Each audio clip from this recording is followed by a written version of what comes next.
About 2 years ago, your host Eggman came across an interview on YouTube. In the interview, there was a raw meat eating man that was talking about how eating raw meat makes him feel better compared to eating cooked meat. He was also talking about some reasons why he thinks eating raw meat is not as dangerous as most people believe. After listening to the interview, Eggman thought to himself, should I keep being afraid of raw meat like crazy just because all the people who haven't even tried yet think it's ridiculously dangerous? Or should I further research the philosophy of this raw meat eating man who has actually walked the walk and is clearly still alive? Well, you know what route your boy Eggman took, because right now he's about to eat some raw meat with that exact raw meat eating man right here. Welcome to my interview, Andrew. Thank you for being here. Thank you for inviting me. So, before we get into our raw meat, I want to ask you a little random casual question first. Okay. So, just so the listeners know, before this interview, Andrew very thoughtfully went out of his way to give me some basic information about himself so that it's easier for me to come up with questions. And he mentioned that he's married to a beautiful Canadian wife. So, my first question is, how beautiful do you think your wife is on a scale of 1 to 10? She's a 10 out of 10, and if it can go higher, we're going to keep going higher. Oh, okay. Nice. So, do you think the fact that you eat raw meat helped with you getting her? This actually happened after we got together. Oh, nice. So, what do you think she thinks about that? To her, it's normal. Like, probably at first, she was like, what is this guy doing? But it's an everyday thing. Like, I mostly eat ground beef every day. It goes in the sink, it gets warm. It's an everyday thing. And occasionally, she tries it herself, and she's realized, oh, everything is fine, or nothing bad has happened. It's like, he was right. Oh, nice. What would you say she eats now? Her diet. Mostly protein. In the past, it was very flip-sided other way around. But over time, I've noticed it's like, her diet is far more aligned. It's not the same, but we're avid gym goers. We spend hours every week at the gym, and you need to have a high protein to make it worthwhile. Mm. And she's seen over time, like if you want the input to have good output, you have to have the protein. Can you kind of talk about the exact things she eat? Her diet's more varied than mine. Up in Canada, Nova Scotia, it's still somewhat like a standard American diet, but up there was a lot more restrictions on the ingredients in foods. So a trade-off of coming down here, those restrictions don't exist, and she's quickly learned you can't eat certain things because it's not the same anymore.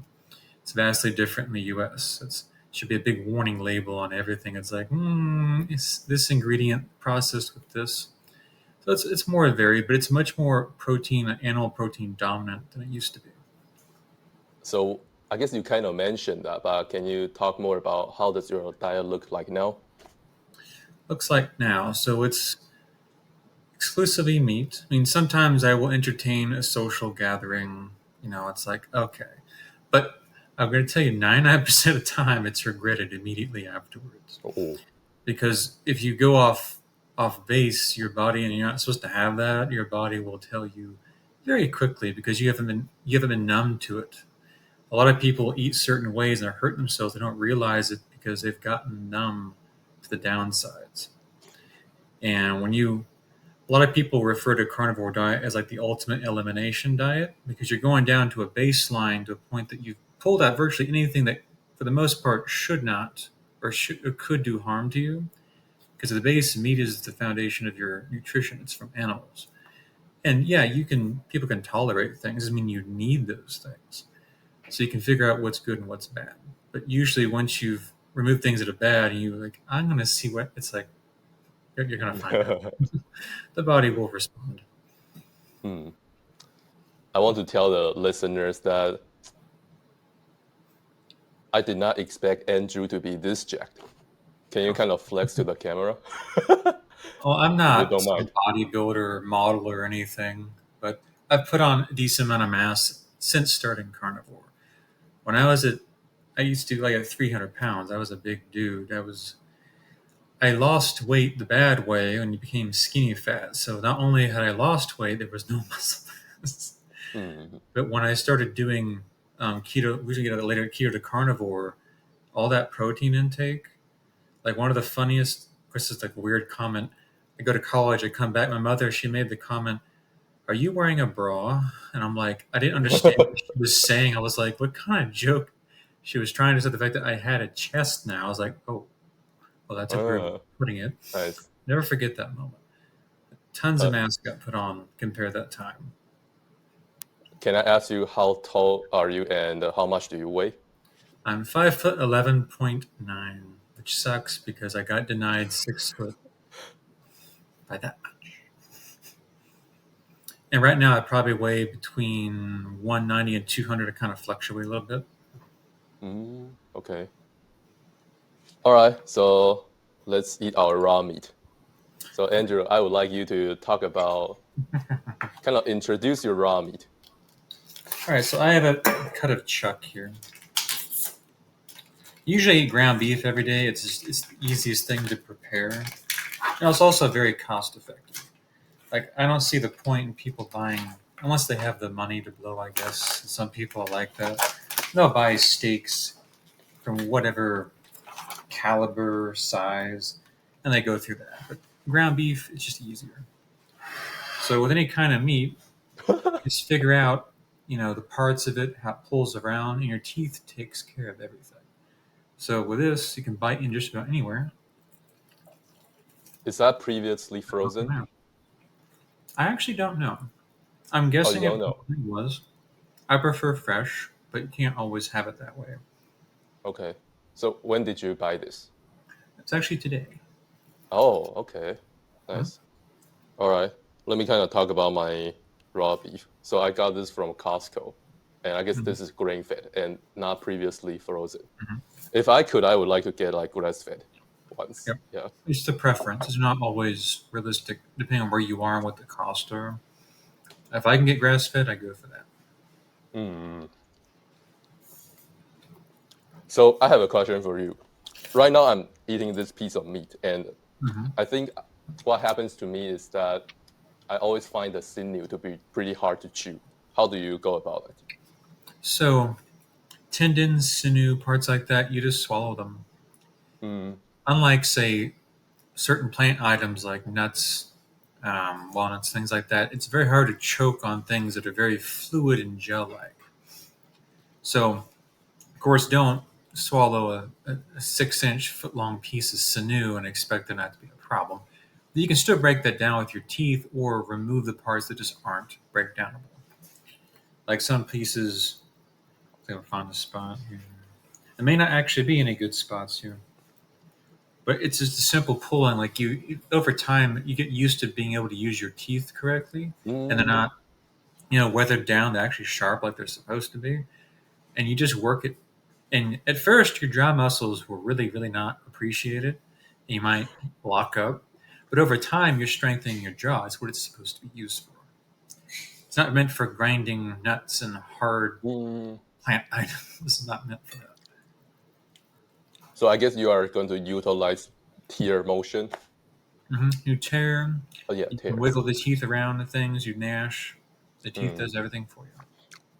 But judging from what you just said, it sounds like you wouldn't try to really grind, like um, break break down the sinew. You Like can. you It depends on you where you you are put it down. you are mostly going to try to just swallow it. Yeah. Of course, Oh, don't do a gigantic, unrealistic piece, but for the most part, you shouldn't be worried about choking on something as gelatinous and fluid-like as this. well, can you show us how big the steak is? It's so huge. I like it. Nice, very badass. Have you even eaten today? Mm-mm. Oh, really? Oh, I'll boy, eat it all day. hungry. I Oh, usually eat once a day, and it's uh, usually when I get home, depending on how things are. mm-hmm. Or, like lately, I've been eating at lunch, then not eating till lunch the next day because maybe my work schedule is. Mm, okay. Nice.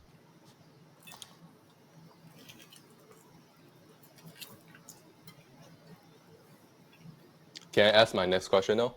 Yeah. Okay. Do you know any Chinese? I'm sorry, I do not.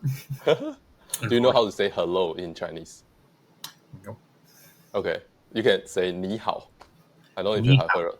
Yeah. Pretty good. Do you know any other languages? I took a bit of German in high school. I didn't become fluent in it, unfortunately. My family on the dad's side is German Italian. My other side is Scottish. And I figured, I should just learn it just for heritage reasons. But beyond, like, if you dropped me off in Germany, I wouldn't be clueless. I just wouldn't be professionally proficient. Oh, sounds good. Can you say hello in German? There are many ways. So you can say hello, which is very basic. English Ah. was predicated off of German, or guten Tag, which means good day. Mm-hmm. Guten Morgen in the morning, good morgen. Mm. Good night would be guten Nacht. Nice. To say goodbye would be tschüss or auf Wiedersehen. There's many Mm. ways to say the same thing. Mm. What does your family eat? My family, most of it's a standard American diet. They don't listen to me. Ah, you try to educate them? I tried. They're a lot better than they used to be, Oh. but they won't let go of certain things. It's like Mm-hmm. they're in their 40s and 50s. Some people just won't change after a certain point, no matter what's presented to them. Of course, I'm not one of those people who will get in your face and make like, hey, it's your life. You do what you want. Here's what I think. Beyond that, no one's here to force you to do anything. Mm-hmm. It's not my job to make people do things. It's just, hey, here's what I think. Do what's best for yourself.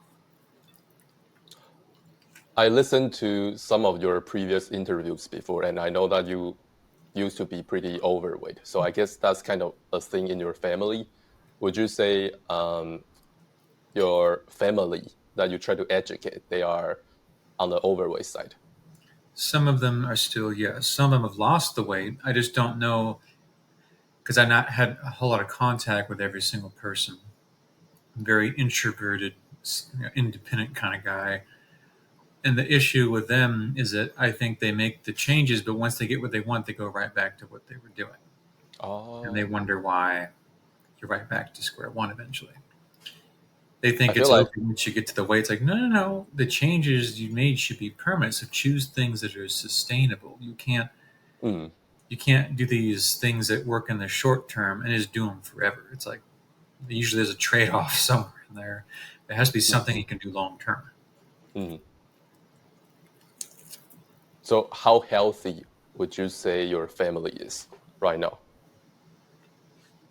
Overall, better than some average Americans for Oh, some of them, but uh-huh. others, like their cousins and nephews, I feel like they gave up, Oh, and okay. I can't Mm, can't make someone try. Like mm, mm, mm, you can encourage them, tell them the way, but some people they give up, and it is a sad thing. mm, And I wish it wasn't that way. mm, mm, Once mm, again, people have to make their own decisions. They have to want to mm, do mm, certain things. And some people mm, decide that they would rather just stay where they are, and that is that. mm.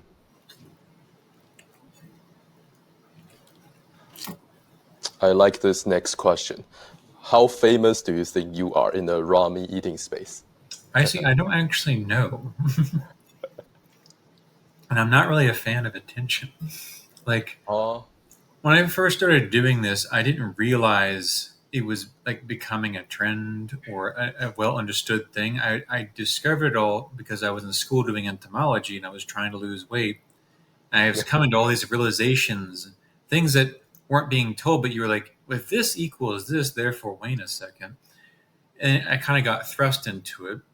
And I became one of like the first little mini celebrities, or however you want to call that, in mm, carnivore through Twitter. mm, And I mm, got tired of Twitter real fast because it's a lot of nonsense. There are people you want to talk to and listen to, but the fact that I exist means there are people out there that don't like the fact that I exist. mm, mm, Like mm, my Twitter, the funniest thing is I would pin a video of me eating a ribeye, and every once in a while someone would find it and then share it. to their followers, and they would freak out because the guy's eating raw meat, and then they would repost it. And I'm just like, it's the gift that keeps on giving because you keep sharing it. This is even years ago, and they all freak out, and then a new cycle of freaking out happens. I'm like, okay. You're not a fan of that.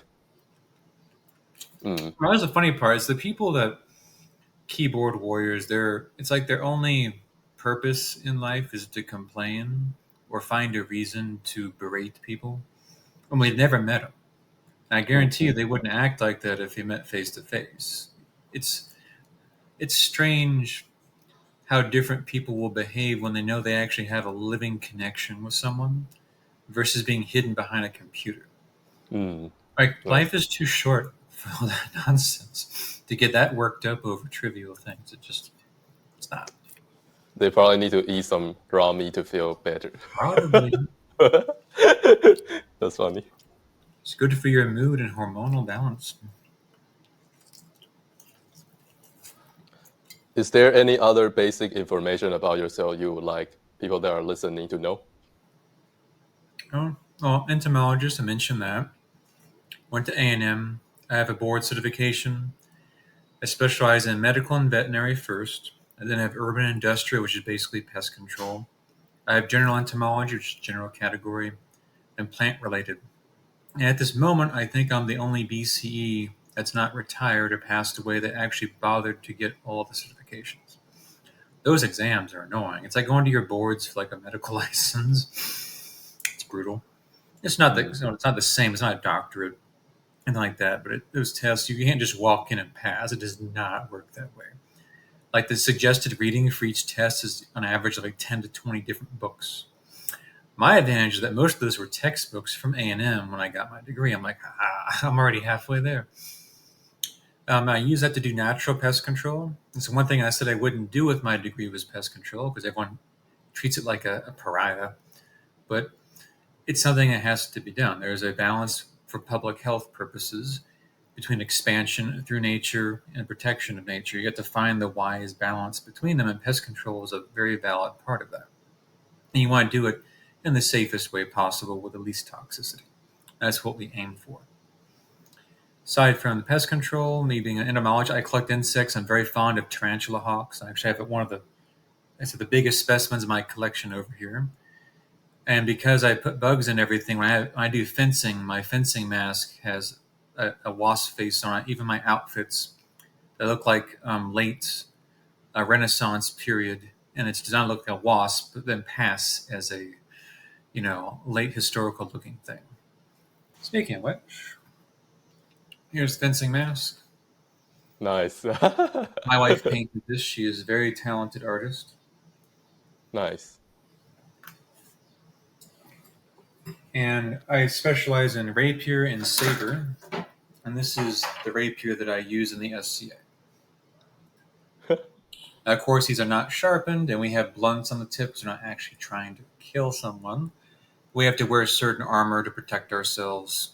You get bruises pretty often, but it's not put you in the hospital kind of bruises. That's to be expected with this kind of stuff. And as for specimens, so Pepsis is the genus for the largest tarantula hawks in the world. And you find the biggest ones in South America. This has about, I think it's a 112, 113 millimeter wingspan. The world record is 121, 1.5, I think. So it's getting there. You can find some of the largest tarantulas in the world in South America. And that's why the wasp can get as big as it can, because it's a parasite of tarantulas. Can you elaborate on what's a tarantula? Because I thought that was a kind of spider. Maybe I was wrong.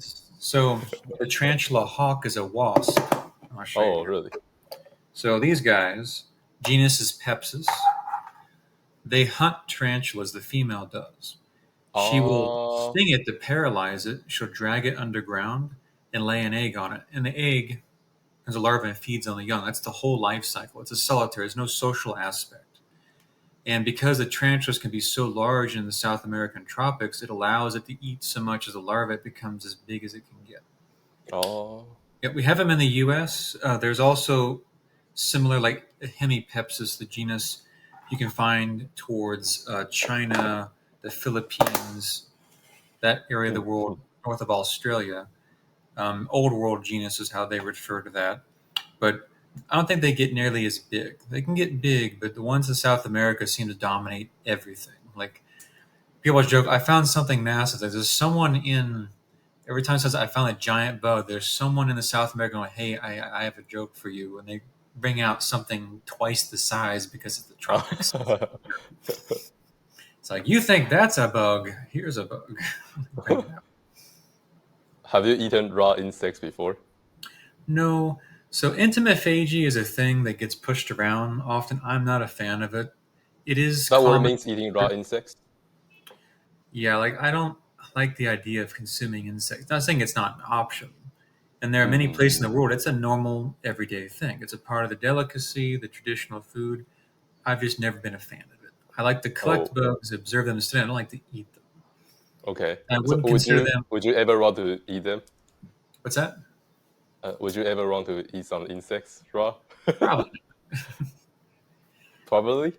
No, No? it's a preference thing. I'm like, Okay. if I had to and I had no choice, I'd get it over with. But But sounds like you think it's a viable choice. It's like it's something you can eat, in general. Yeah. but it's definitely not nutritionally superior to, say, beef, fish, things like that. The insects only provide a degree of things. You should not subsist alone on insects. That is for sure. Okay, cool. Where are you located now? I am in Texas. Okay. So can I ask how did you meet your wife? The one way I tell people not to meet people, which is online, so I ate my own words. Very funny. Yeah. Okay. I was like, you literally did the one thing you said people shouldn't do. It's like you can't tell people that anymore.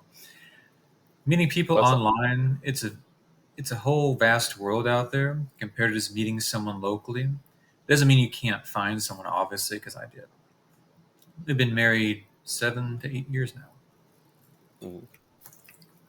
so did she move in? Did she move in with you after you guys got together or something?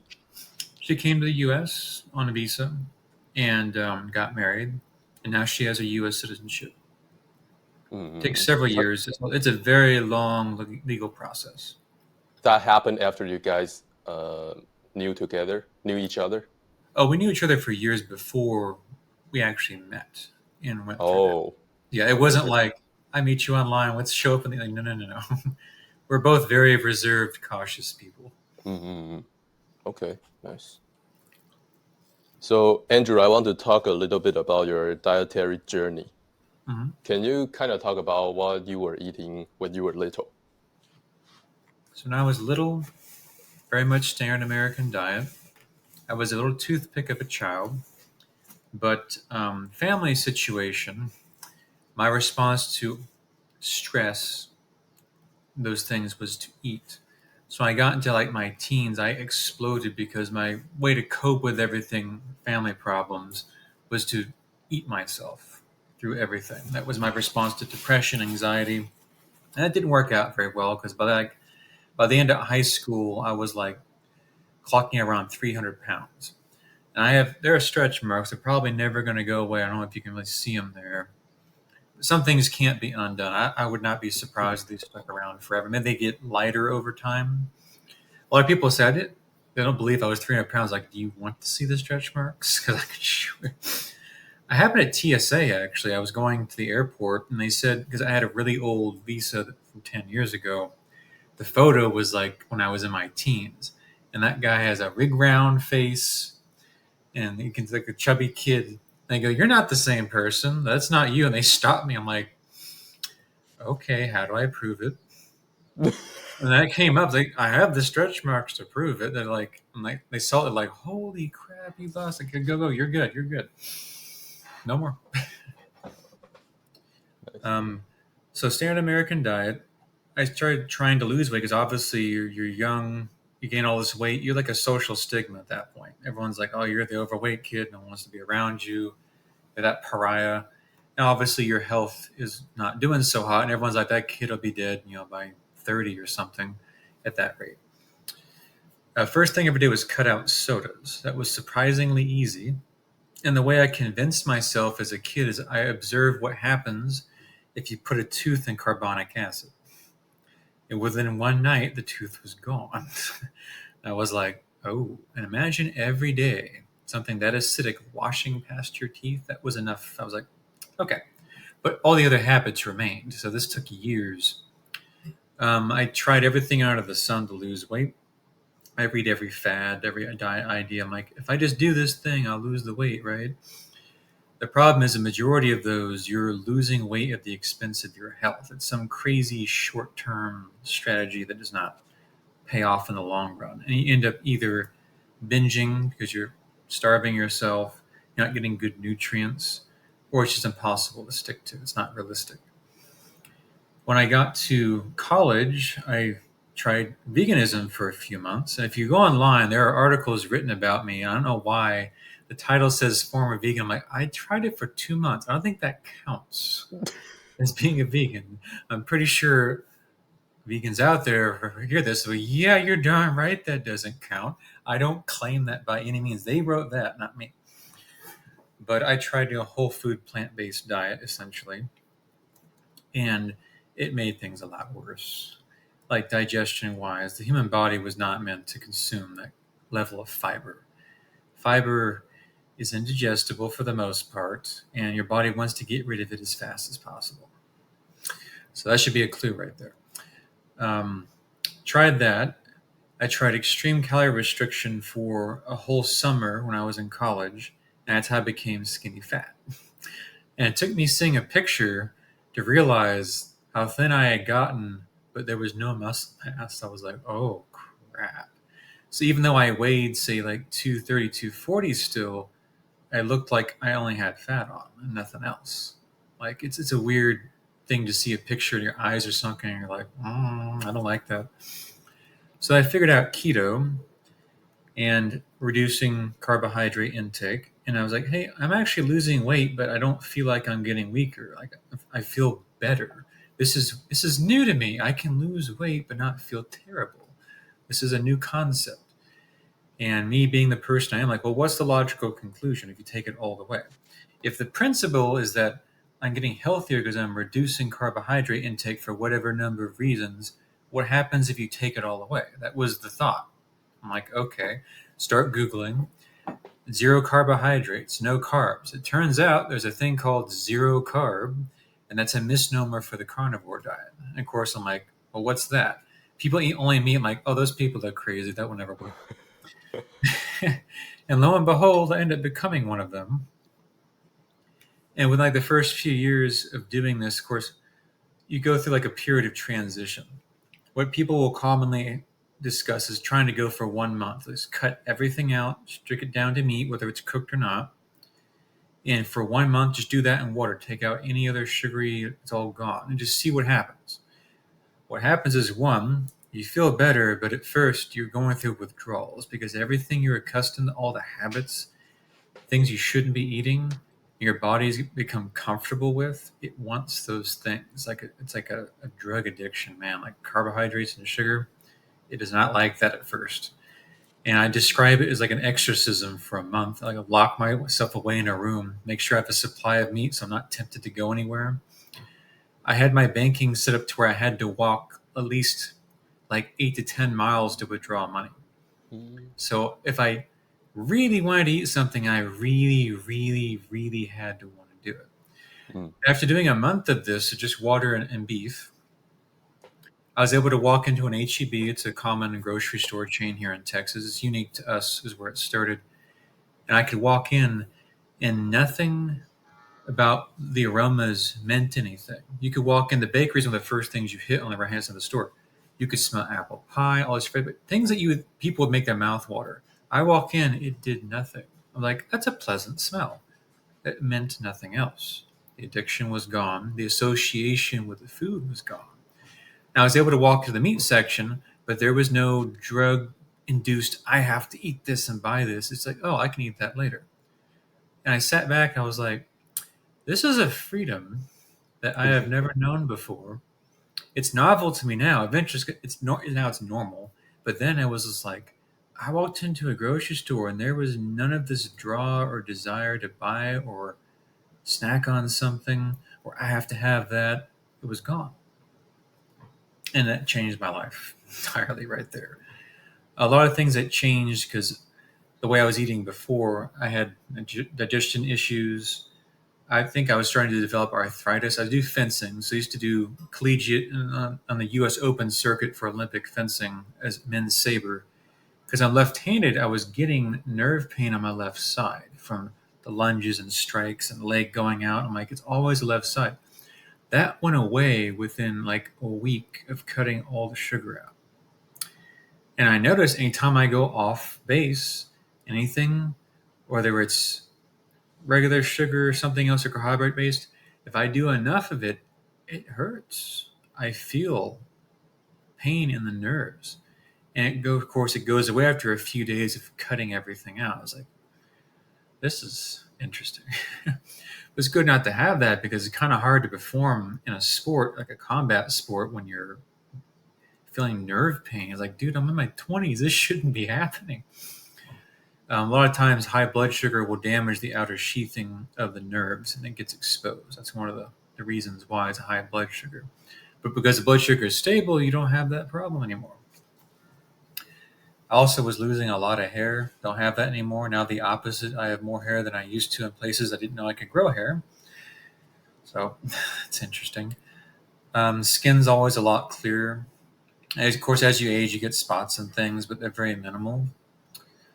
I was starting to get gray hair in my 20s, but it's stopped now. It's minimized to a few places. And I was like, I am too young to be getting gray hairs. What on earth? So that got halted right there. There also be days like hair, like you comb your hair and hair is just falling out. You're like, this isn't normal. It doesn't do that anymore. Energy wise, so if you're, this is the funny thing. So you do a fencing tournament. This is like a men's Olympic saber. Most tournament bouts on teams are to 5 points per person, whereas a regular tournament is up to 15 points. Saber of the three weapons in modern fencing moves the fastest. The most flashy one, you're zipping back and forth really quick. It's over very quickly. So you're giving 110% all times athletically to succeed. Otherwise, you're getting ran over like a freight train hitting somebody. The quick energy you need to do that and the endurance is important. And you go to these tournaments, you see people hyped up on energy drinks and things, and eating a banana throughout the day. I'm like, I used to think I had to do that when I switched to carnivore. My endurance and everything, it went up. And I could do it fasted. I would show up to tournaments not having eaten for a whole day. And I wouldn't eat till after the tournament. And I was running circles around people. Like there are people hyped up on whatever else, what's pre-workout, sugars, energy drinks, and they're crashing throughout the day. I'm like, I can do this all day, buddy. And you'll know because you'll be in a fencing match. You've had a few back and forths. Usually the match is over so fast you don't get a chance to do that. But when you do, you realize who really has endurance because they're going as fast as they can. And they go back and forth really quick, and you can see the look in their eyes. You can see the weariness, and you're just like, I've got you now. It's just a matter of time before you can't move anymore and you give up on this. And you just can't think straight. You're just so fatigued. And that goes for any kind of sport because you're not relying on a certain, like a glycogen store. Think of it like an engine that runs on two fuels. You run out of the glycogen, but if you're accustomed to always replenishing it with sugar immediately, it doesn't efficiently start using fat. But if you're accustomed to being fat adapted, where you have basically no sugar intake whatsoever, your body is producing its own sugars. It's making glycogen from the fat and the protein that you eat on its own. It's like having two fuels with a seamless switch. Because your body makes glycogen no matter what. Parts of your body will use sugar, but you don't have to consume sugar to get said sugar. It's like gluconeogenesis and whatnot. And because of that, it's easy to fast because there is no crash. There is no hunger pang of, I don't have blood sugar. It's because your body already, it's accustomed. Everything in your body is shifted. The enzymes, the processes. It's now normal to have steady blood sugar and to replenish it without consuming sugar. So when you go into sports and stuff, I will tell people it seems like the energy is unlimited. What isn't unlimited is how much your muscles can contract before they break down. So you will become sore to the point that you can't move eventually, but the energy is not what's lacking. Mm-hmm. So according to what I have heard from your interviews, I guess you started to eat more raw meat just out of your preference. Yeah, out of curiosity, everyone's like, "Oh, you can't do that." I'm like, really? Also, if you think about it, humans, other carnivores, our stomach acid pH is very similar. It's Mm, also similar to detrivores. Detrivores are things that feed on carrion carcasses. And as you can imagine, a rotting carapace, that animal is competing with all the microorganisms already trying to break it down. So if your stomach acid is a similar level, maybe there's a reason for that, for one. mm. And two, it's breaking those things down. Also, when it comes to meat, have you ever heard of high meat or fermented meat before? Oh, I was going to ask you about Yeah. that. If it's a probiotic, then how is the fresh raw meat going to be harmful to you Mm, that hasn't even sat out yet? Like, mm, mm, mm, mm. I think the thing with raw meat eating is, at least mostly in the developed world, as we would call it, or Western countries, people have been so far removed from nature, despite technology development. Of course, not necessarily their fault; it's what they grew up in. There's things that we've been removed from that are abnormal to us when it's introduced to us. Mm, For most people around the world, eating raw meat is perfectly normal. Like, mm. it'd be a cliche example, but sashimi, sushi, eating raw fish, people don't question it. But as soon as you bring out the raw beef, they go, "Oh no, you can't do them." Like, they're both flesh of an animal, processed. Like, it is what it is. Yeah, Mm, people flip out like a switch. I'm like, you're freaking out over the same thing, but you've been uh, conditioned. So a lot of it, it's just a social stigma. They don't know what to do with it. It bothers them. And the history is like food poisoning. Like 9 out of 10 cases of food poisoning is because one of the foods consumed was a carbohydrate substrate, meaning bacteria had a lot of carbohydrates or sugars to expand or feed on. And whatever that species was, whether it got to a bigger number, and when you ate it, it was so big it caused an issue, or you have people who are just, they're not healthy. And their gut, they have so many gut issues that they're compromised that they can't afford to take those kinds of risks on a normal basis. And that's just a reality.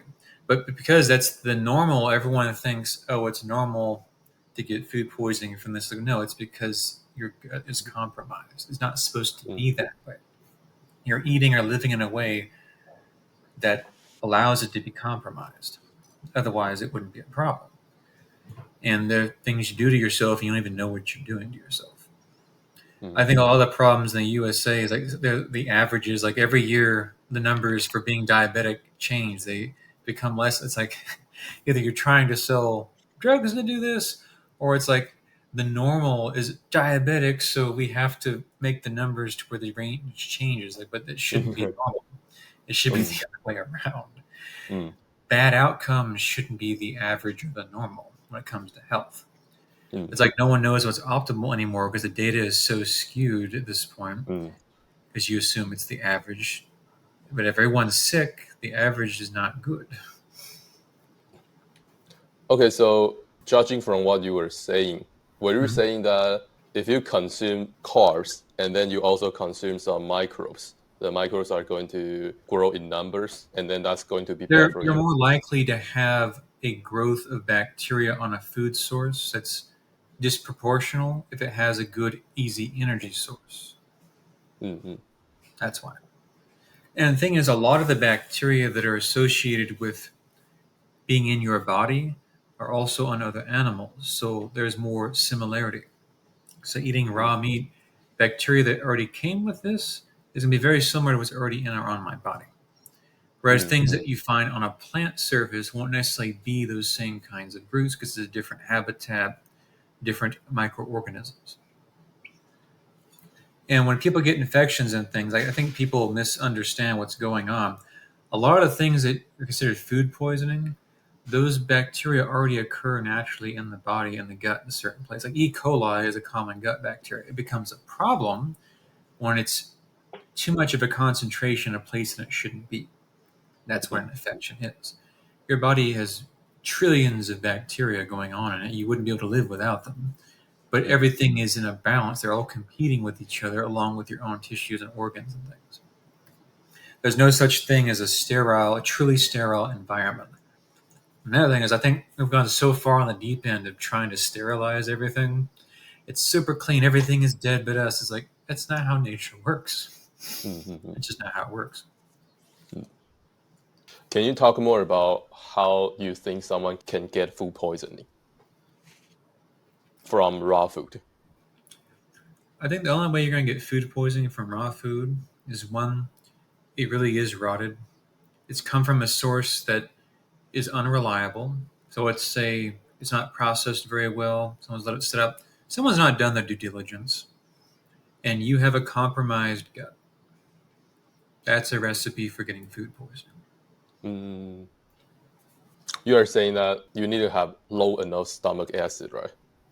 Yeah. Another thing is we get backwards out here is people will get acid reflux. And I think the solution is to lower their stomach acid. The reason they're having acid reflux is because there's not enough stomach acid, and things are fermenting and breaking down in the stomach above the acid, which can get you to a point where it's irritating the lining of your stomach, affecting the valve and the sphincter there. But then we give a medicine that stops the production of the acid because they think, oh, it won't burn. Like it's like elementary school logic. It's not the source of the problem. So you want to have adequate stomach acid and for it to function. Now that being said, someone can have compromised themselves to a point where they cannot fix that. There are some things in life, if you take them too far, you cannot come back from them. Like if you have an amputated hand, you're probably not going to get that back unless some crazy technological miracle happens. But when it comes to functions in the body, you got to take care of things the best you can. And if you find out you're doing something off, fix it. Don't delay. Consequences down the road are not worth it. That was one of my motivations trying to lose weight. It's like, I want to be a father, I'm going to be married, and I want to be that dad that goes to the hospital at age 30 or 40 and gets a diagnosis that he cannot fix because he didn't do what he was supposed to do. Nice. Can you talk about how, if there's any, your sex performance has improved? Oh, that's a touchy topic. But no, I have only engaged with one person. So I am married to that person, only that person. And I don't really gauge these things. So I don't think I can really talk about that. That's a strange topic to discuss. Okay. But if you're wondering, am I active? Absolutely. Is there issues? No. That's the basis of what people are like. Without going into detail, there are no issues. Okay. Energy is available. I have no problem responding to things. Okay. There's no lack of hormones or ability whatsoever. Like some people, depending on how they eat, like their moods will crash, or they won't be able to respond to certain cues. They're not up to certain things. That is not a problem whatsoever. What about your teeth health? What's that? Your teeth health. Teeth? So my wife's father was a dentist, and she was raised to do very specific things. And it's one of my prides to every time go into a dental office and never have cavities because I don't eat enough of anything to cause them by not following the advice of the dentist. Weston Price, I always recommend them read. If I recommend them to read Weston A. Price. It's I think it's Macular Degeneration and Malnutrition. It was a book he wrote. He was able to travel the world and observe many cultures before Western food concepts reached them. And they had immaculate teeth health. He's like, why? Why do we have terrible teeth health and they don't? They weren't eating things that were grinding down their teeth. They weren't eating things that allowed the proliferation of bacteria that would then cause your plaques and your destruction of your teeth and the cavities. So name of the game is, as long as you're living in a way that your teeth are building themselves up faster than they're breaking down, you don't get cavities. It's just how it works. Did you used to have bad teeth? Yeah, when I was a kid, especially before I ripped sodas out, I got enough cavities. I had enough trips to the dentist. Like, I never want to do this again.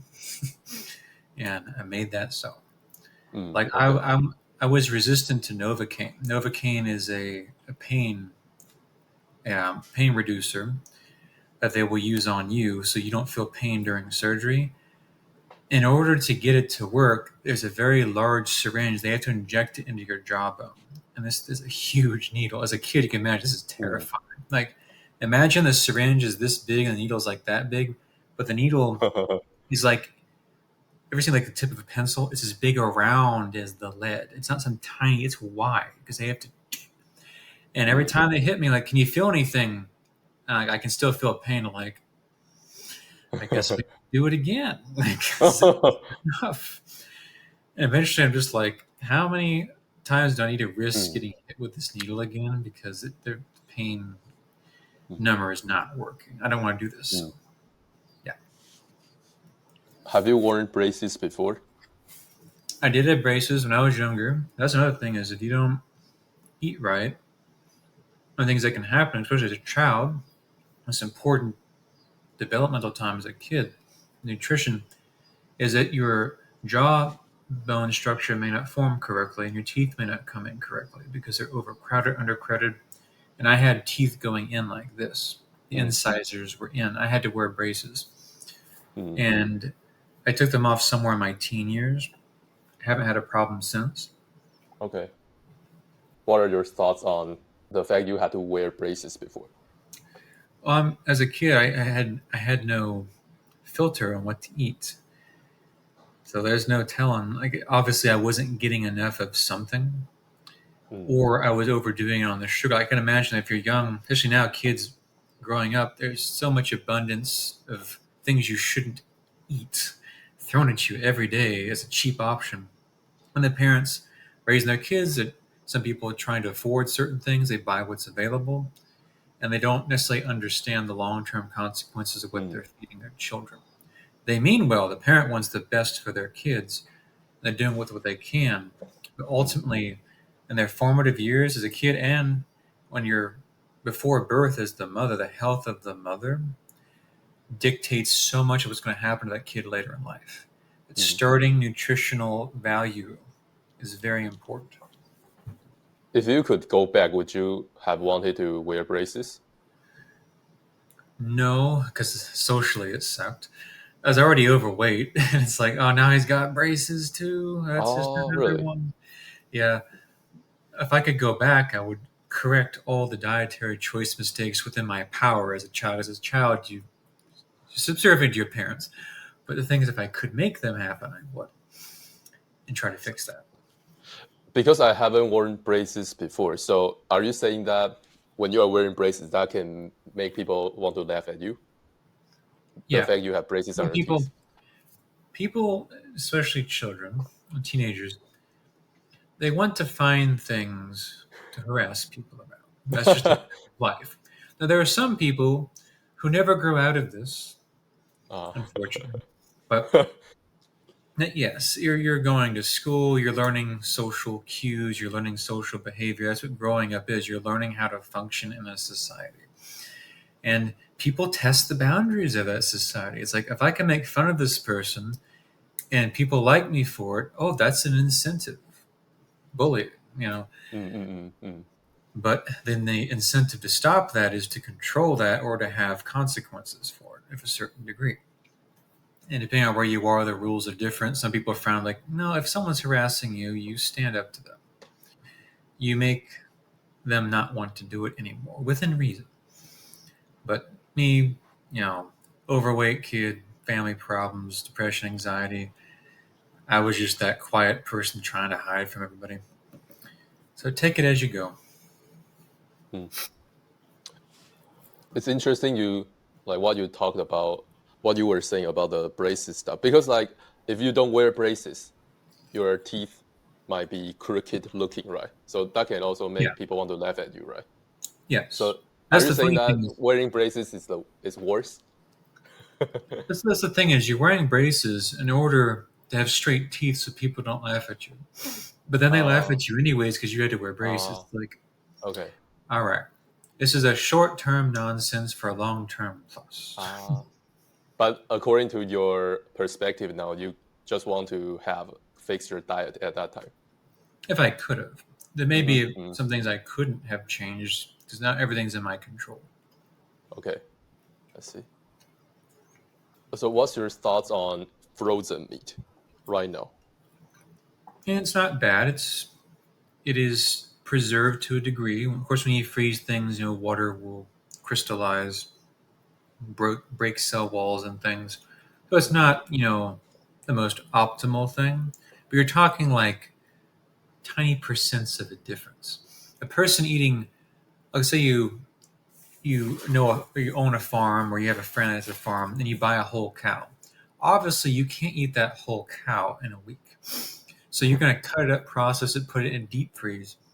You're still doing 99% better than everyone else on earth on their diet. So, is that something you eat now? Yeah, I try to get things as fresh as possible, but for long term, like especially for affordability reasons, if you're trying to say they have a sale on something and you can buy a lot of it, why wouldn't you buy a lot of it and just put it in the freezer for later? It's not going to go bad. Meat can be in a freezer for years. Like people be like, "Oh, it's been there for a year." Like, so it's not going bad. It's not going anywhere. I guess that's what many people do in the meat-based diet community. They stock up on a lot of meat in the freezer. A lot of places, like if you go to try to buy from a farm, they'll actually try to throw in a deep freeze in the sale if you don't have one. It's gotten to that point where like, hey, if you're going to buy, because a cow might be several $1,000s for hundred pounds of meat. If you don't have a deep freeze to put in, we'll include the deep freeze for you. It's like, that's a nice. Yeah.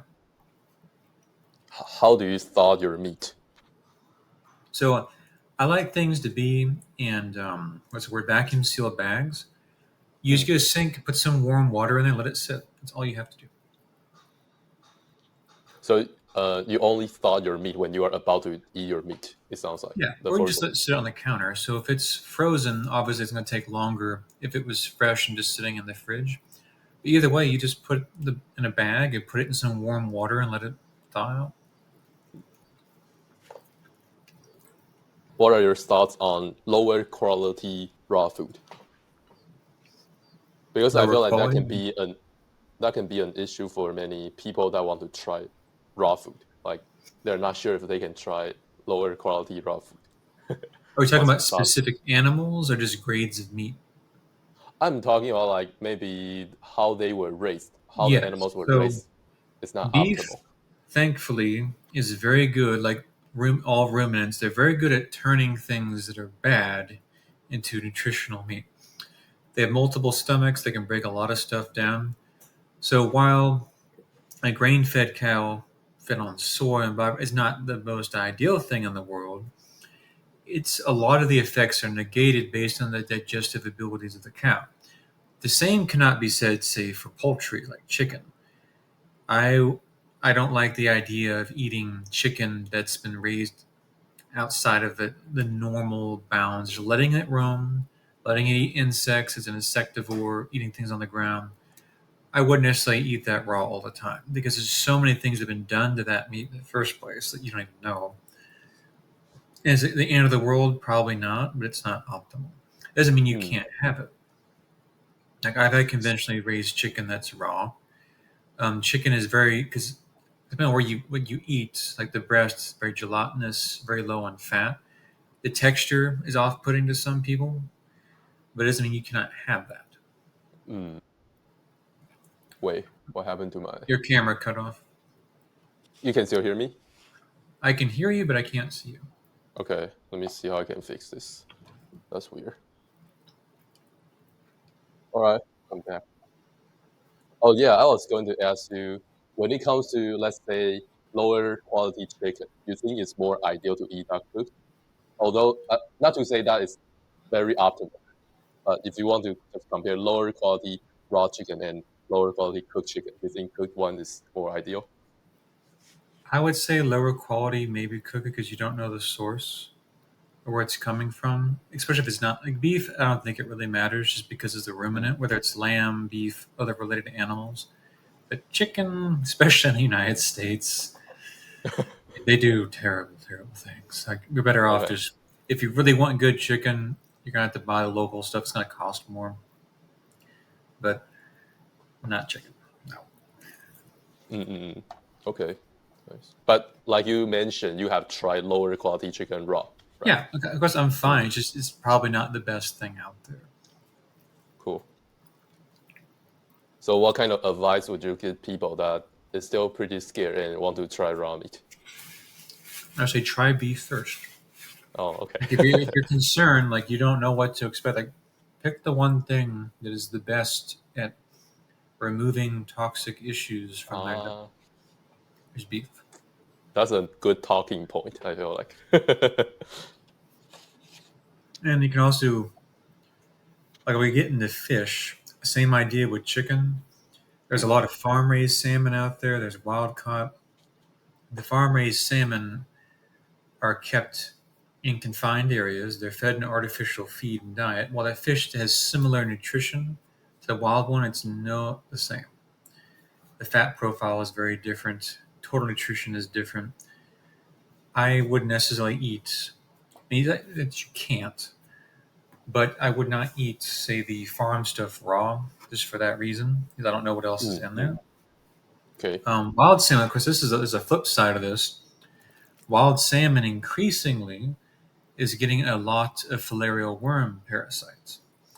And so you want to make sure when you're checking and processing, it's like, okay, where they get it from. Usually you can tell because you go to the market and you, oh, that's a nice cut of wild fish. And you look at it and you see these clear little squiggly lines moving. You're like, those are filarial worms.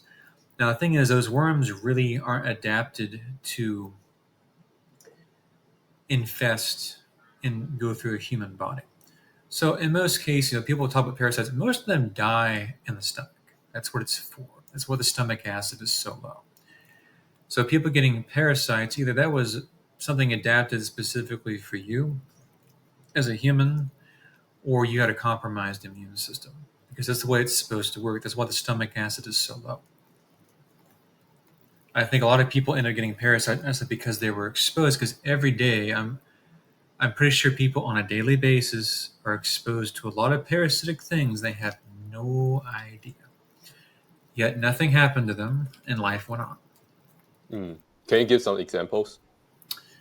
In most of the foods that you eat, there are probably filarial worms, other insects, arthropods already in there. Tapeworms, you can swallow the eggs very easily. Trying to think what else. Yeah, filarial worms, I think, and tapeworms are the biggest things that, of course, people think about and wonder. It grosses them out to think that there's something like that running through their body. But having a strong immune system as a baseline just takes care of those things in the first place.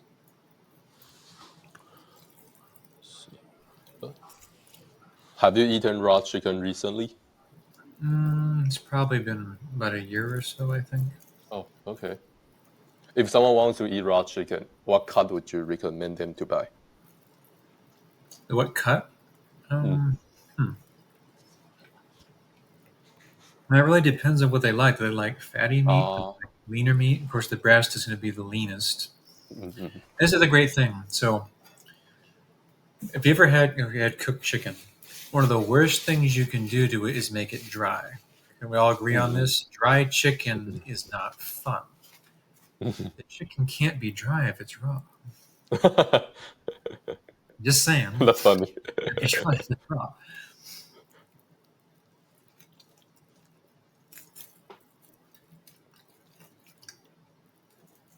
So, what cuts of meat would you recommend people to get if they want to start eating raw meat in their diet? Raw meat, just take ground beef. Ah, cool. Yeah, solid. Ground beef is basically just a cut up of everything that wasn't used in a cut of meat, which gives you a variety of everything. And you put it in a vacuum seal bag and you're good to go. Mm-hmm. Do you have some other tips when it comes to choosing what meat you want to buy? Mostly it's pricing and leanness. Oh, So there is a oh, health problem that I still have that I've never been able to solve. And the okay. issue, it comes down to eczema, which is an autoimmune disorder. And it took me years to figure out what caused it. This has driven me nuts my entire life.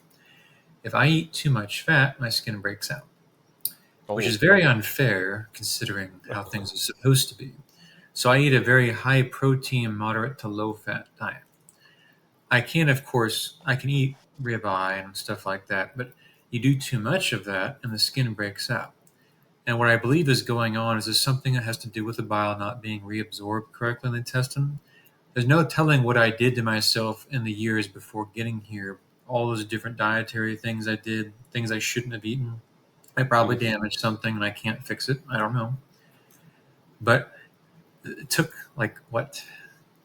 Even after going on carnivore, it took me until about 2 years ago to actually figure out what the eczema issue was. Because I solved every health problem except for that. I was like, this was my biggest pain point.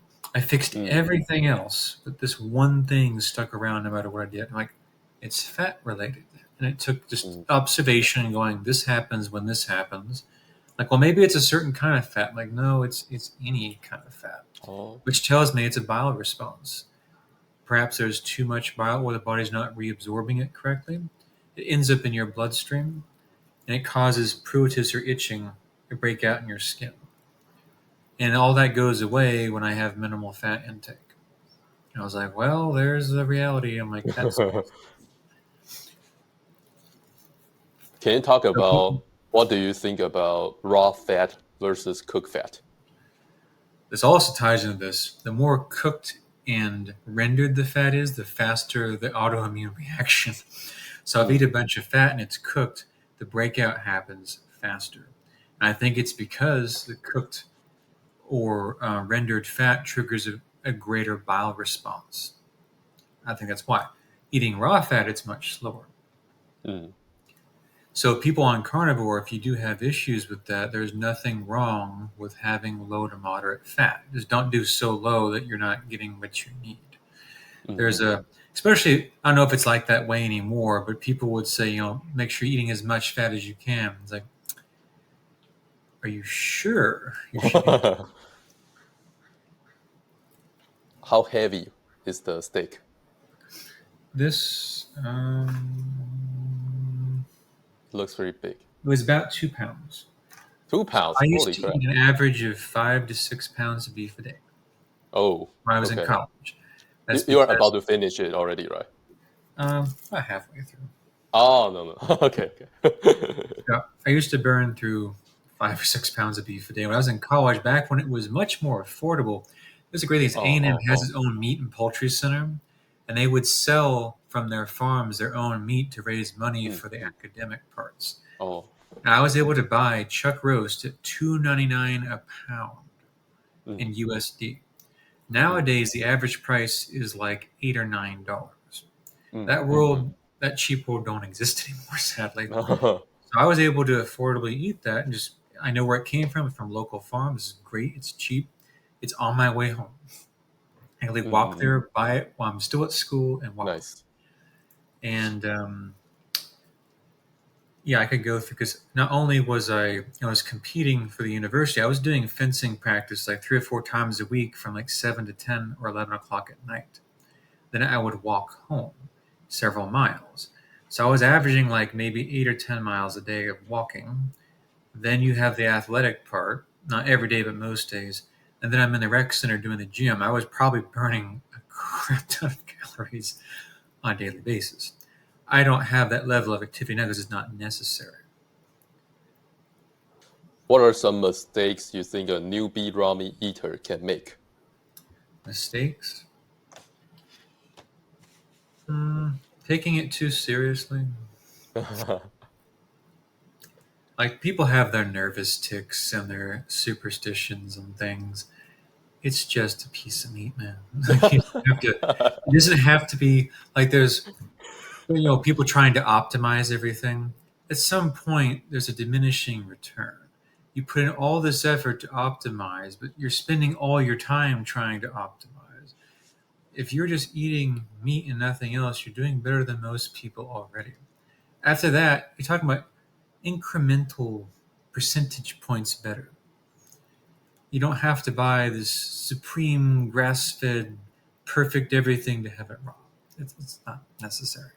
Nice, interesting. So, as a raw meat eater, what do you do when you eat out? I don't, for the most part.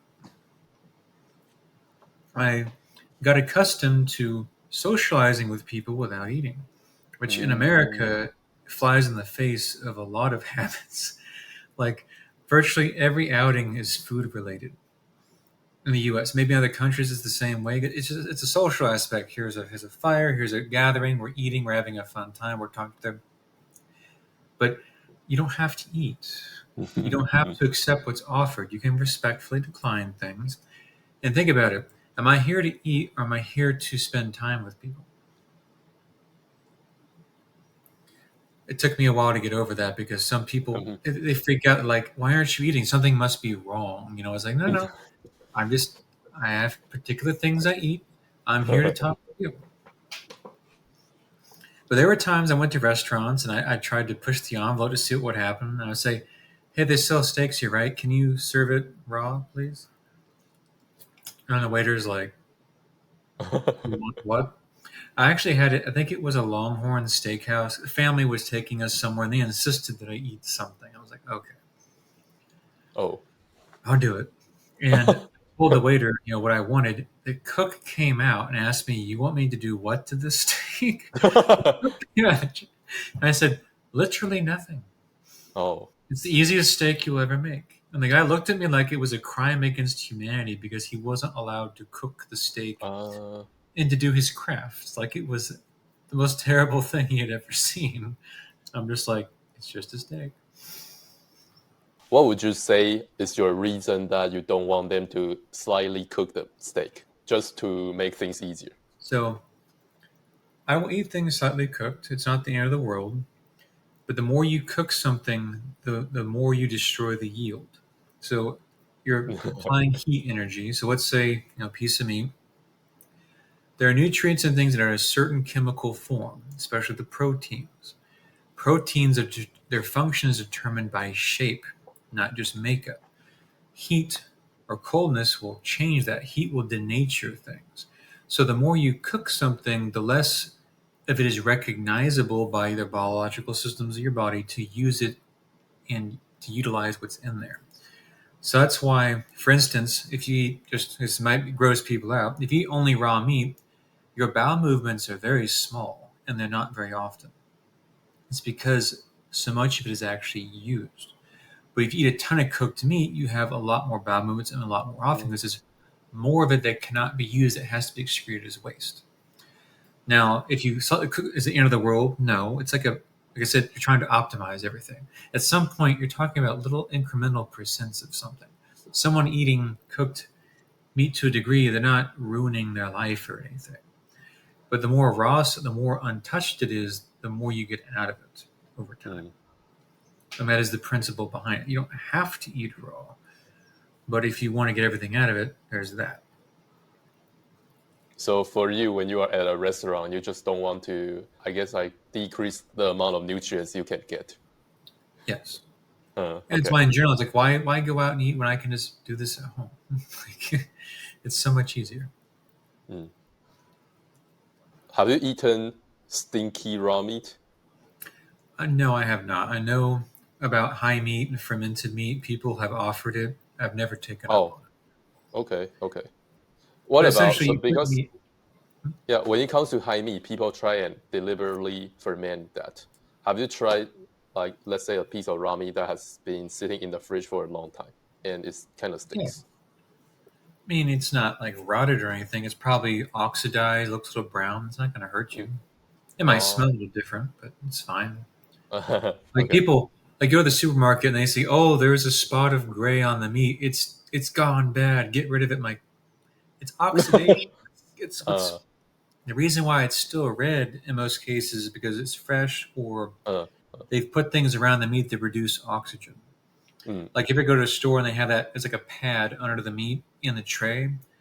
I'm trying to remember what that substance is, but what it's doing is it's releasing, I believe, carbon dioxide. It's preventing oxygen from filling the space. So less oxidation, less breakdown. It looks fresher longer. But it's an Okay. appearance. Because people are all about appearances, unfortunately, when it comes to making certain decisions. So I guess you know some other raw meat eaters because you said some people have offered you high meat. Yes, trying to think. It's been a long time. What was that guy's name? So funny. Severage? Oh, really? You know about him? Oh, I know. Yes, I know about one of my No. friends. That's sick. Sverige is a very interesting character. Let's just put it that way. One of my friends hosted him once because he was Oh, like a okay. hero to him. And as my friend will say, don't meet your heroes because it's not always what you cracked up to be. But yeah, I never got involved with that kind of stuff. You mean your friend had Sverige to his house and also Yeah, he you? hosted him, and it didn't exactly go pleasantly. I don't know all the details to it, Oh, so you but didn't, problem you was weren't a part of that. no, no. But Ah, people had asked about it. I was like, it's all there. It's all available. But I wasn't going to travel or be a part of that and have the oh. ability to. So like, who offered you high meat? That friend who hosted Sverige? This has been many years. What is that guy's name? Oh. Of course, you'll see this video. It's like, how dare you forget my name? We haven't talked consistently in a long time. This is embarrassing that I cannot just Oh, off the fly say his name. He's married now. He's got a kid. He's a wonderful wife. is he known in He's the very much ramen into community? Bitcoin. On Twitter, I think his handle is the Huddle Carnivore.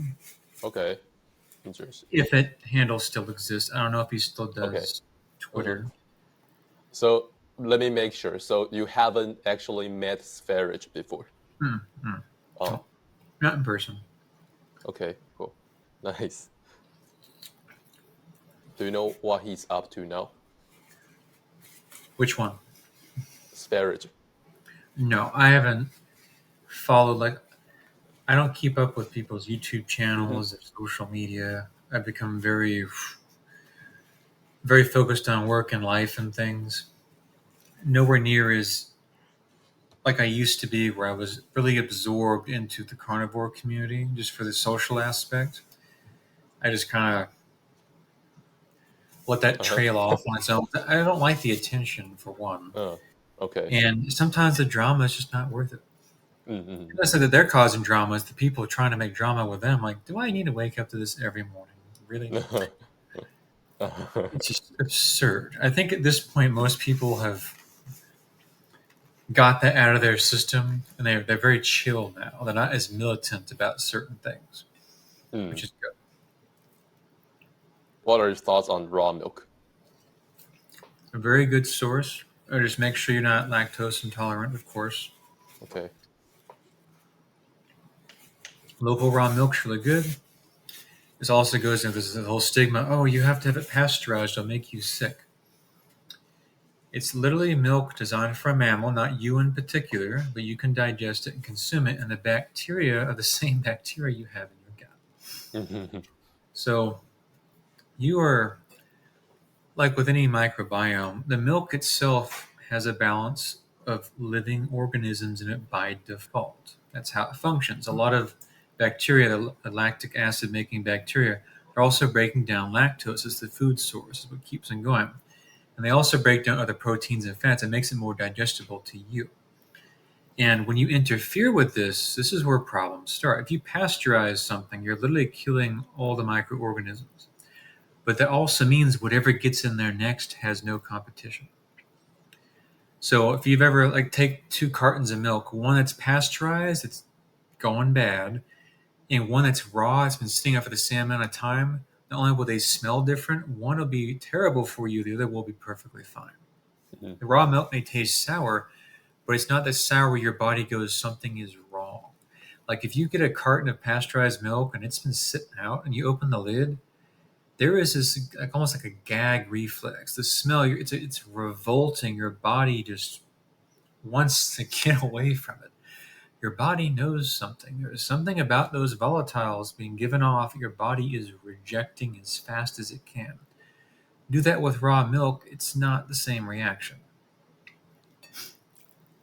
Do you eat raw eggs? Sometimes.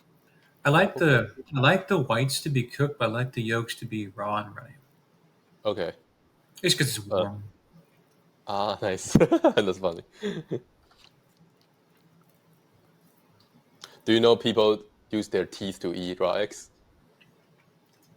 Their Have you teeth to eat have you raw seen eggs. that? What do you They mean? they use their teeth to eat raw eggs. Yeah, Don't you have to by default?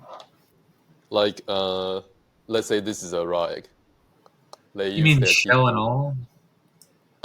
It's like With they the use their shell? teeth to make some holes on the eggs, and then they suck out the inside. Oh, you mean like sucking the contents out? Yes, yes.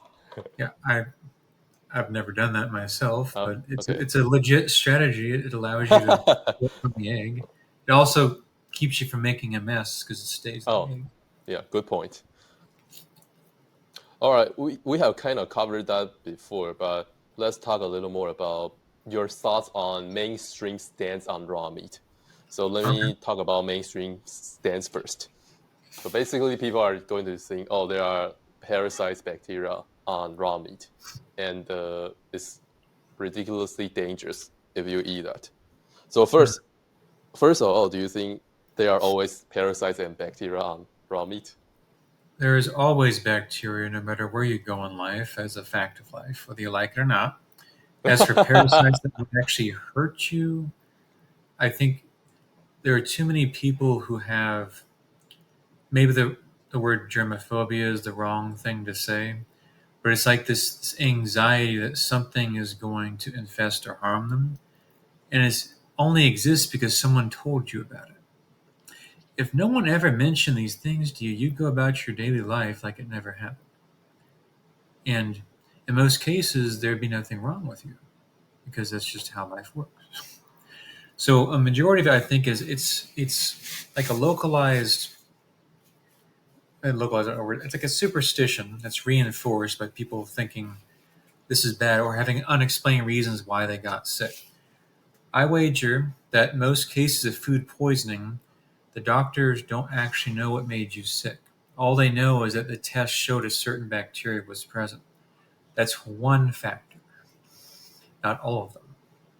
So many cases of food poisoning, I think, are really up in the air. No one really knows how you got there. They're just trying, like, okay, this person did this. Here's the story we're going to go with. This is how we got here. Because honestly, how can you really know without ripping the person open and doing all these tests that obviously they don't want to do and having controlled for all those factors, almost like in a clinical trial experiment? You can't. All you can go by is patterns or trying to use or extrapolating from what's the word I'm looking for? Epidemiology, which is one of the most abused forms of sciences on earth because people look for relationships where they don't exist and they assume them where they're not proven. And they go, like the worst thing, imagine you have a food survey and it says, okay, all these people got, say, heart disease at some age, and here's what they reported that they ate. They all ate red meat, therefore red meat causes heart disease. It's like, Mhm. no. You see, the whole point of this was for you to go now test that. But instead you say, no, no, we don't need to test it. There's a correlation. It's like, no, that's not how this works. That's part one of the scientific method, forming a hypothesis. But you're supposed to test it afterwards.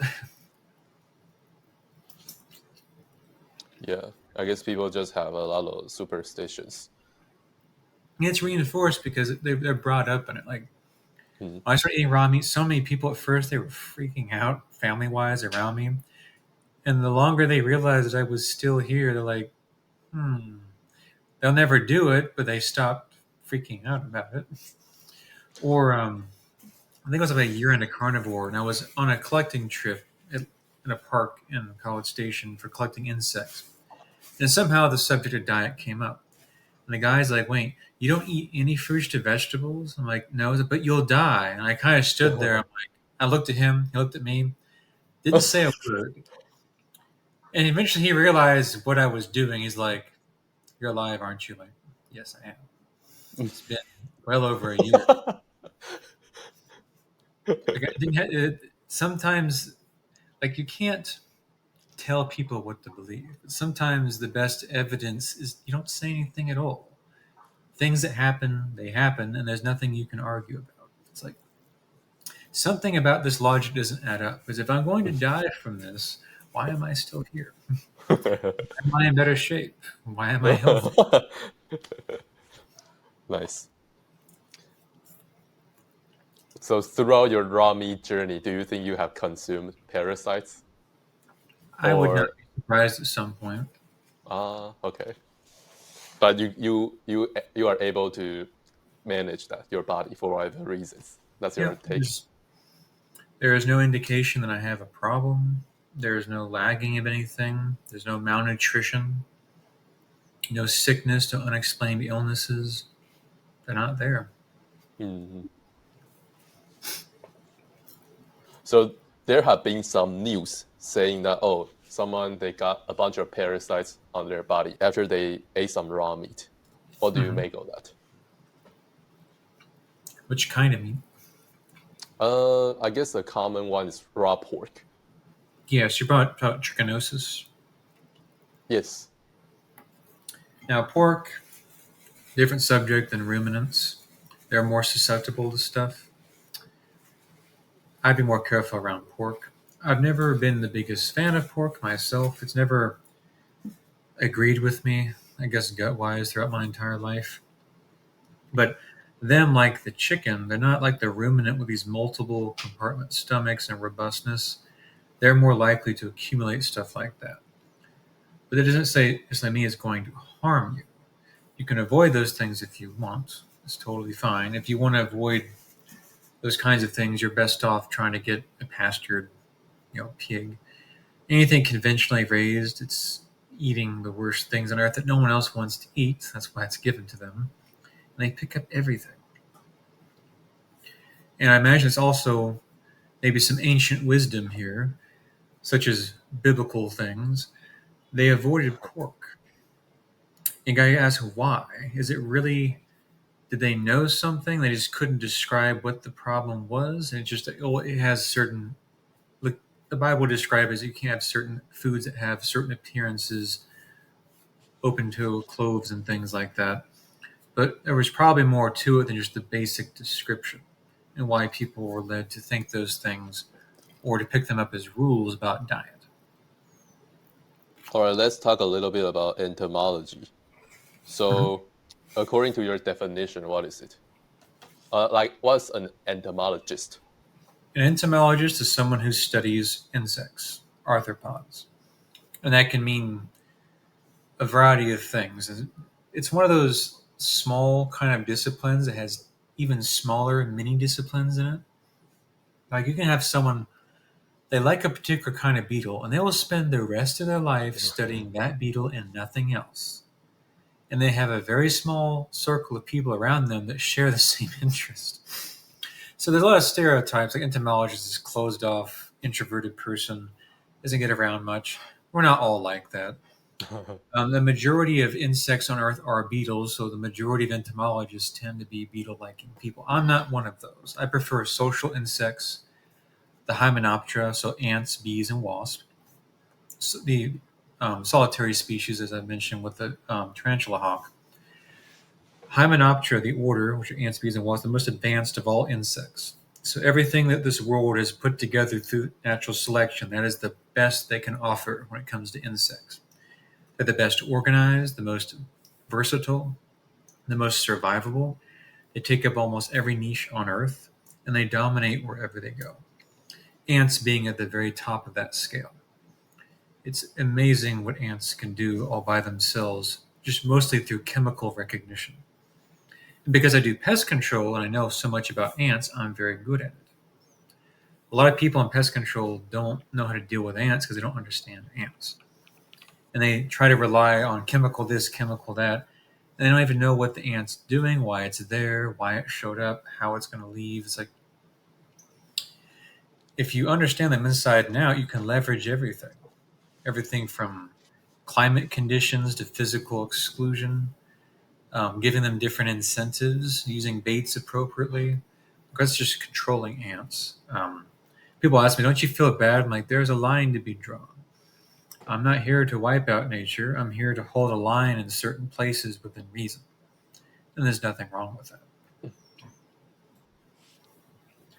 As for, I guess, specializations, medical and veterinary entomology, so I have a decent amount of knowledge about infections that you can get from certain arthropods, disease transmissions, bites, wounds. Same thing with animals. I have an urban industrial, which is mostly a pest control, understanding the urban environment. We inadvertently make things stronger in urban environments because of pesticide use. So things that are adapting to live in human cities are vastly different than things living out in the wild with no human contact. Also, other small subjects like morphology, understanding the appearance of things and how that plays into taxonomy, which is the naming. When I was at A&M, I spent many years in the museum as what they referred to as a bioinformatics assistant. And we were databasing it's millions of specimens in total, but your data is like thousands of them a year or more. You're barcoding them, you're looking at the geography, where they came from, who collected it, and you're categorizing them by their species name, genus, family, whatever. So you learn the systematic way of identifying things from appearance and what they're called. So I'm like a walking encyclopedia. If someone goes, hey, what's this bug? There's a very good chance I can narrow it down very quickly. I may not know the species off the top of my head because there's hundreds of thousands of millions that we haven't even described yet, but I can narrow it down to a group or something small very, very fast because I have ingrained in my head the system of elimination. It's very quick. Mm-hmm. It's also good in pest control because 99% of the time I know what I'm looking at within seconds. Some people in pest control, they don't have a background in biology whatsoever. They're just being taught how to perform a service, but they don't have any biology background, so they don't really have that skill set. They can learn it, but it takes time. Like my job, I joke with people, is I pay the tuition so you don't have to. So let me take what I paid probably too much money for, the college degree, and then you learn that without having to go to college. It sounds like a pretty good deal to me. Can you talk about why did you want to study entomology? So I've always liked insects since I was a child, and this is a story that I was told by my parents. Whether this is 100% factual, I do not know. This is probably embellished. So I was born in England because my dad was in the Air Force, so I've been around. I've mostly lived in the U.S., but there happened to be that I was born there when he was stationed at RAF Lakenheath in the U.S. Air Force. And while I was there, apparently I was pointing at ants on the sidewalk, and they kept saying the word to me, and eventually I repeated the word ants, and that was my first word. Whether that's true, I don't really know. That's what they told me. Okay, But it's funny that's because cool. they, in their own doing, they set me down this road whether they wanted it or not, because they tried to squash the interest many times. Obviously, it didn't work. It made things much worse. But they were responsible by their own story for starting the whole thing because they stoked the flames of interest by giving me a word. And I didn't know that entomology had career choices until I got towards college. I had no idea. I was actually trying to be an aerospace engineer because I love aviation. But I was in the Air Force. I grew up around Air Force bases, aircraft, military stuff. It was normal to me. Like I could fall asleep at an airport because jet engine sounds, they're soothing kind of level of doing that. And when I got into college, I found out that you can actually do careers in entomology. And I wanted to do research. Didn't end up working out with academics and funding and stuff. And I got married. I'm like, I don't have time to wait for some academic to say, hey, we have funding. Let's go do your doctorate or your master's. Like, I have a wife and I need a good job. That's how I ended up doing pest control because I was looking for whatever work I could. And pest control is always in demand. That's one thing in entomology that you always have a job for is pest control. As much as people try to like, oh, you can't do that, you can't do this, they act like it's some terrible thing. It's like it's a necessity, it's public health. They changed my mind on it. I got into it, and my knowledge is very applicable because I'm so knowledgeable about the biology of insects and spiders and other animals. I can figure out how, within reason, to control a pest problem without inflicting very much damage, whether it's environmental, local to the person or their health. That's the way it should be. The inverse, people who don't know how to do that, and they just pick the strong. They think chemicals are everything. I'm just going to use a pesticide. It's going to wipe everything out. It's a very different mindset. It's not how things work. It's really not. Because here's the question: what if the chemical doesn't work? What do you have now, buddy? You act like it's the silver bullet. It's going to wipe everything out. It's like it's just one aspect of pest control. You got to leverage everything within reason, and you have to be honest when things are not realistic. Some situations it's not feasible to control parts of nature. That's just a fact of life. Like if you live by a lake and you want all the flies to go away, it's not going to happen. You're by a lake, there's water, they reproduce, there's all kinds of things. There's a threshold you're going to have to accept of what's going to happen. No one on earth is going to make all the flying insects disappear. And if they do, they probably did something very illegal, and the EPA is going to come after them for whatever reason of what they did. But it's unrealistic. It's not necessary either. Sometimes you have to talk with people to figure out, because it can be very subjective. What is a pest? People go, well, there's a dead roach in the house. Like, oh, it's dead. Sounds like a good thing, right? Doesn't sound like a problem. Sounds like a victory to me. Or an ant. An ant. I saw a trail of ants in the front yard. It's like, yeah, that's gonna happen. That's where they live. Sure, I can keep them low around the house so they don't get in. That's realistic, but keeping them totally out of the yard 24/7, that's not how the world works. And there's no one if someone says they can do that, either they have some crazy technological advancement I don't know about, or they're just trying to make a sale. Mm-hmm. Honesty is the best policy. So would it be fair to say that you help households reduce certain amount of insects around their living environment? Yes, I do. And we do it Uh, as with as much natural use as possible. So we can use synthetic pesticides, but that's like imagine you have a scale of things of escalations. A traditional synthetic insecticide is the very last thing on the scale. You try everything else as you go. So, like for ants, say fire ants in Texas, they didn't originate from Texas. They came from South America. They used to the tropics. They want a high moisture, hot environment. Well, in Texas, it gets really hot in the summer. So people water their yards, they don't burn up. So what do you think just happened? It's now really hot and the yard is really wet. hmm. The ants love that. So you reduce the moisture, ant colonies can't thrive as much. You're stacking the deck against them over time.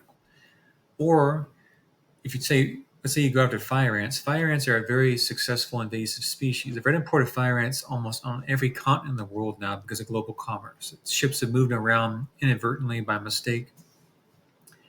They get in and they're so aggressive they outcompete the other ants. And you have native ants get pushed out. Most insects don't bother people. It's just very few in certain situations become a problem. And fire ants are so aggressive it doesn't matter. If you wipe out the fire ants in a yard, suddenly within probably a few months, you notice there's a bunch of other ants in the yards because they're the ants that were supposed to be there in the first place. You tip the balance of power. So the way of looking at pest control is you are trying to tip the balance of power between nature and the household to get a result that's reasonable, but Hmm. doing it in a way that's smart, wise, not like if you go out there and you nuke everything, the ants are still going to come back. It's just your yard is now nuked and it's a wasteland. It's like if you let's say you're in the military and you had a particular target, would you wipe out a whole city to get that one person? It seems like a very unreasonable plan. Just send someone in there with special tools and special knowledge to grab them and get out. That's pest control. Mm. Like a surgeon, pluck things out. Okay, this next question is a little long. As an entomologist, what's something you think most people are not going to know that you think will really benefit them if they know it? Well, insect biology, when it comes to like how it got me into carnivore, this is how this happened. I was learning about entomology in school through classes, but one of the biggest things is the interactions between plants and insects. Because that's where modern pesticides they all come from. You're taking plant toxins and you're repurposing them or modifying them. What they don't discuss is how many vulnerabilities that they share with humans and mammals. So imagine if it works on an insect, but you have the same biological weakness. But people go, oh, but I'm not a bug. It's like, you may not be dying right away, but there is a risk, there is something that can be done to you on a scale. So I'm like, okay, 99% of plants are inedible anyways. We've cultivated plants for thousands of years just to make them edible. That just puts more weight to the argument that they're not really necessary for health. You can eat them if you want, but not truly necessary. But now we live in a modern world where we're modifying things and we're applying so many pesticides to keep insects from eating the crop that we end up eating it anyways. So you're increasing a toxic load. All plants protect themselves through varying toxins. Some are unique to certain groups. Some are just they exist across the spectrum. And when it comes to harvesting things we eat, say like a GMO is a good example, genetically modified organism, which can mean a lot of things. But in this context, let's say you have a plant and you modify it to express certain chemical defenses at a higher rate because you want it to be more resistant to certain pests before harvest. Well, the trade-off is you've increased the toxic load, but the payoff is there's more crop to harvest. It's a trade-off. But now, on top of that, you do pesticide applications on the exterior of the plant to help reduce pests. You just increase the toxic load again. So now people are eating plant foods that normally wouldn't carry all of these toxic loads on them.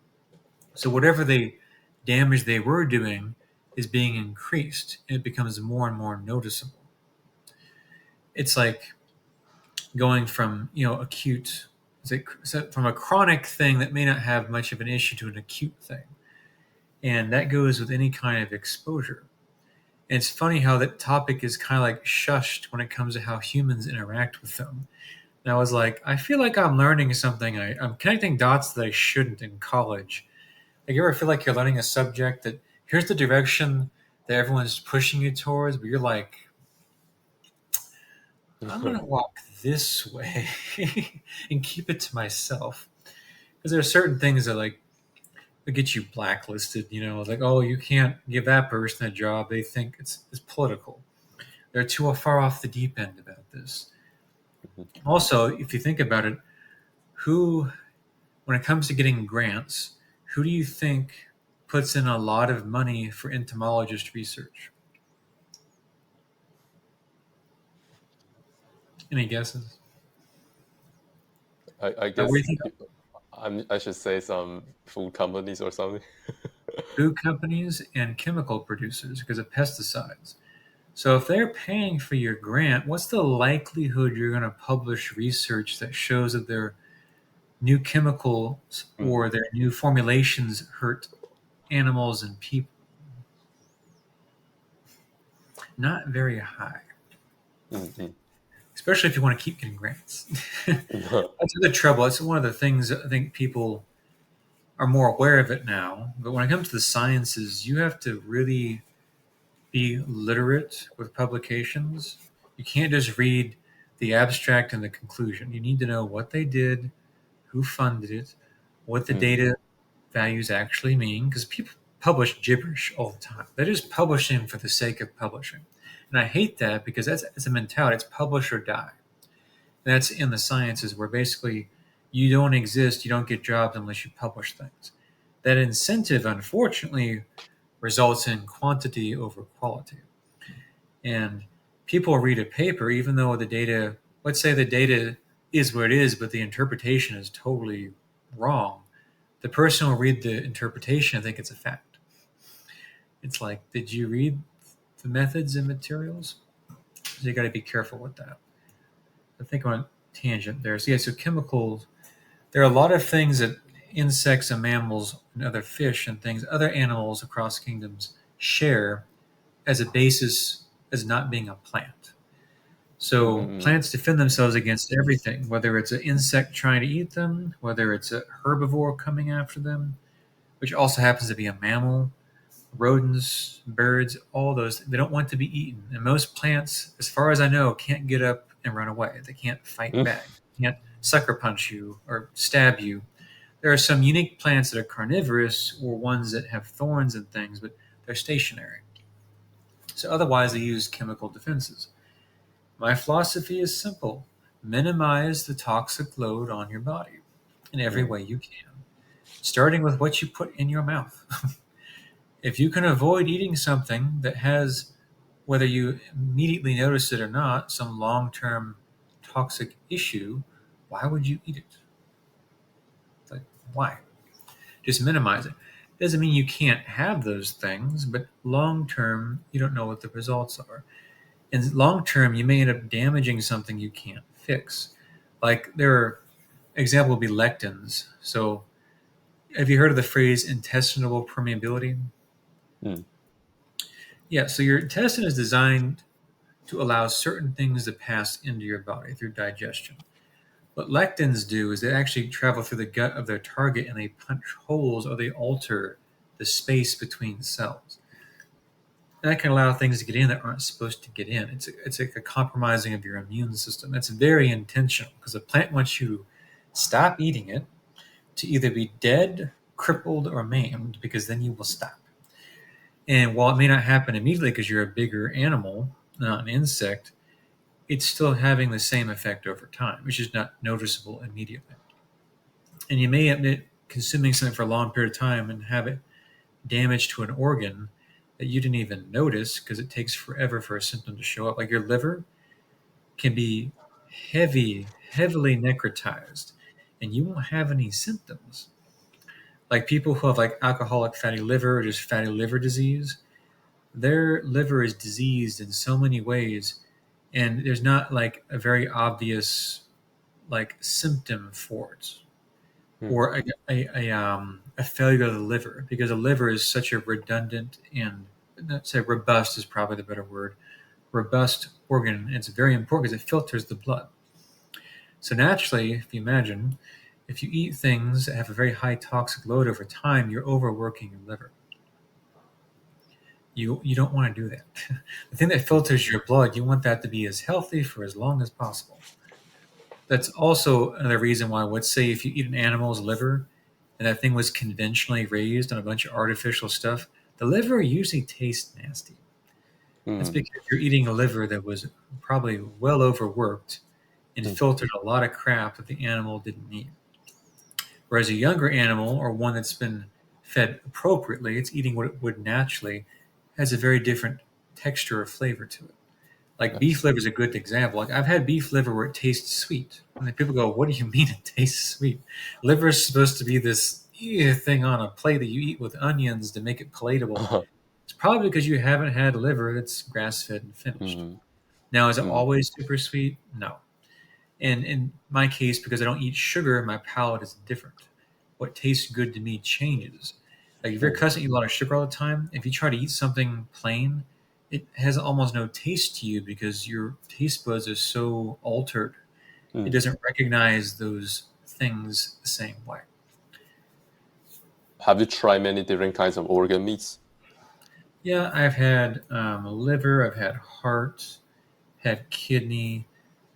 I think I've had brain once. It was a long time ago. It's rather hard to come by. A lot of places they just won't sell it for because they're concerned about prions, mad cow disease. It's been around for a long time. That's cows specifically, but the brain is It's a lot of cholesterol. It's a lot of good fat, omega-3s. Your brain has a high demand for those things, so naturally it consists of them. So to eat it from an animal, it's a very high nutrition source. That's why, like, if you see a bear eating a salmon, they crack open the skull for a reason. They want the Mm-hmm. brain. Nice. And if the fish was spawning, it's full of eggs. And they want all those eggs, like roe, caviar. That is some really good stuff to eat. Fish eggs. Do you often eat organ meats now? Yeah, so I don't do it every day. Like, it's one cool thing about ground beef. If you can get in with someone local, you can get them to grind those things into the ground beef. Mm-hmm. Like some places will sell what they'll call like a primal ground beef. There's all kinds of names. They come up with stuff like this for selling reasons. But they'll grind liver and heart into the ground beef. And they'll have it at varying percentages. It's not like a 50-50 thing. It's more like probably like a 10% or less, and most of it's actually just ground chucker beef. That way you're getting a little bit of it every day if you wanted to. Let's talk a little bit about fencing. Okay. How would you explain this sport to people that are not familiar with it? We take metal sticks and we hit each other faster than the other person. Nice, nice. Very understandable. Yeah, so I do historical fencing now. I don't touch modern fencing as much as I used to. I got into fencing in college because I took it as a PE credit. Here's the thing is, I was the kid in the backyard playing with swords. No one told me I had an outlet. Not one soul. So I get to college and find out there's a sport called fencing. I'm like, why did no one tell me when I was a child that there were like schools I could go to, clubs I could learn this? So I went in there and I learned it. I take the class and I joined the fencing club. And I took a liking to saber because saber is it's the fastest moving of three weapons. You have foil, epee, and saber. Saber is a cutting and thrusting weapon, whereas the foil or epee is thrust only. The epee is a thicker blade. The whole body is a target, whereas foil, the only target is your torso, and the blade is a lot more flexible. In saber, the only target's the waist and above, including your wrists, and it goes by very, very fast. So it's having high athleticism and speed makes saber very, very fun compared to the other ones, in my opinion. And the thing is, the downside is because it's a modern sport and the rules, it's very far removed from real swordsmanship. Because if you were actually, as a martial art, if you were trying to defend yourself against someone with a sword, you don't care whose turn it is. No one has turns. You either die or you don't, or you get injured or you don't. So a lot of modern fencing, because it's sportified, they have like right of way of priority. And in saber, what ends up happening a lot of time is they'll say on guard defense, both people rush each other at the same time, hit each other at the same time, and no one gets a point because you both hit each other. In real life, you'd both be dead. It wouldn't matter. So in historical fencing, you're trying to simulate like groups like HEMA. I do the SCA in particular. We try to make fencing as approachable historically to as much people as possible. HEMA is more full-on contact. They allow a lot of things that we don't. We just want more people to be able to do fencing. So they have a lot more force behind their hits compared to the SCA. But in simulating fencing, there is no priority. There's no right of way. It's not, oh, I hit you first. It's like, yeah, I hit you first, but I ran on your sword on the way there. No one won this fight. We're both dead. So with historical fencing, the incentive is not to get hit at all. You don't do these, I will sacrifice. It's like, no, just you're learning how, like it's a martial art, like your life depended on it, without actually hurting the people you're training with. And that's why I prefer it. Like modern fencing is fun, but it's not real swordsmanship. There are principles that apply because you're using a stick-like object to block things and hit things, but it's not the same. Mm-hmm. Like with the rapier here, a rapier, Renaissance, early before era, a very long sword is meant for running someone through. You can cut with a rapier, but realistically, it's meant to be stabbed through somebody. You're putting a lot of force. Of course, there's a blunt on here. Otherwise, it'd be a very tiny, sharp point. It does not take a lot of force to run this through somebody.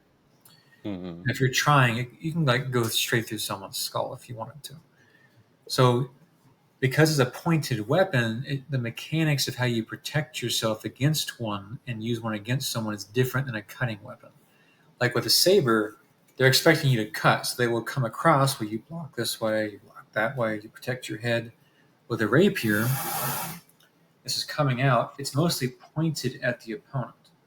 Because if you parry and you go up, well, your tip's now way up here. It's not really threatening them anymore. The real threat is having a tip pointed at you.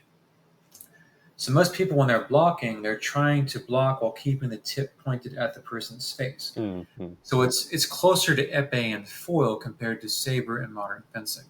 I would argue that foil and epee are basically just the continuation of rapier combat.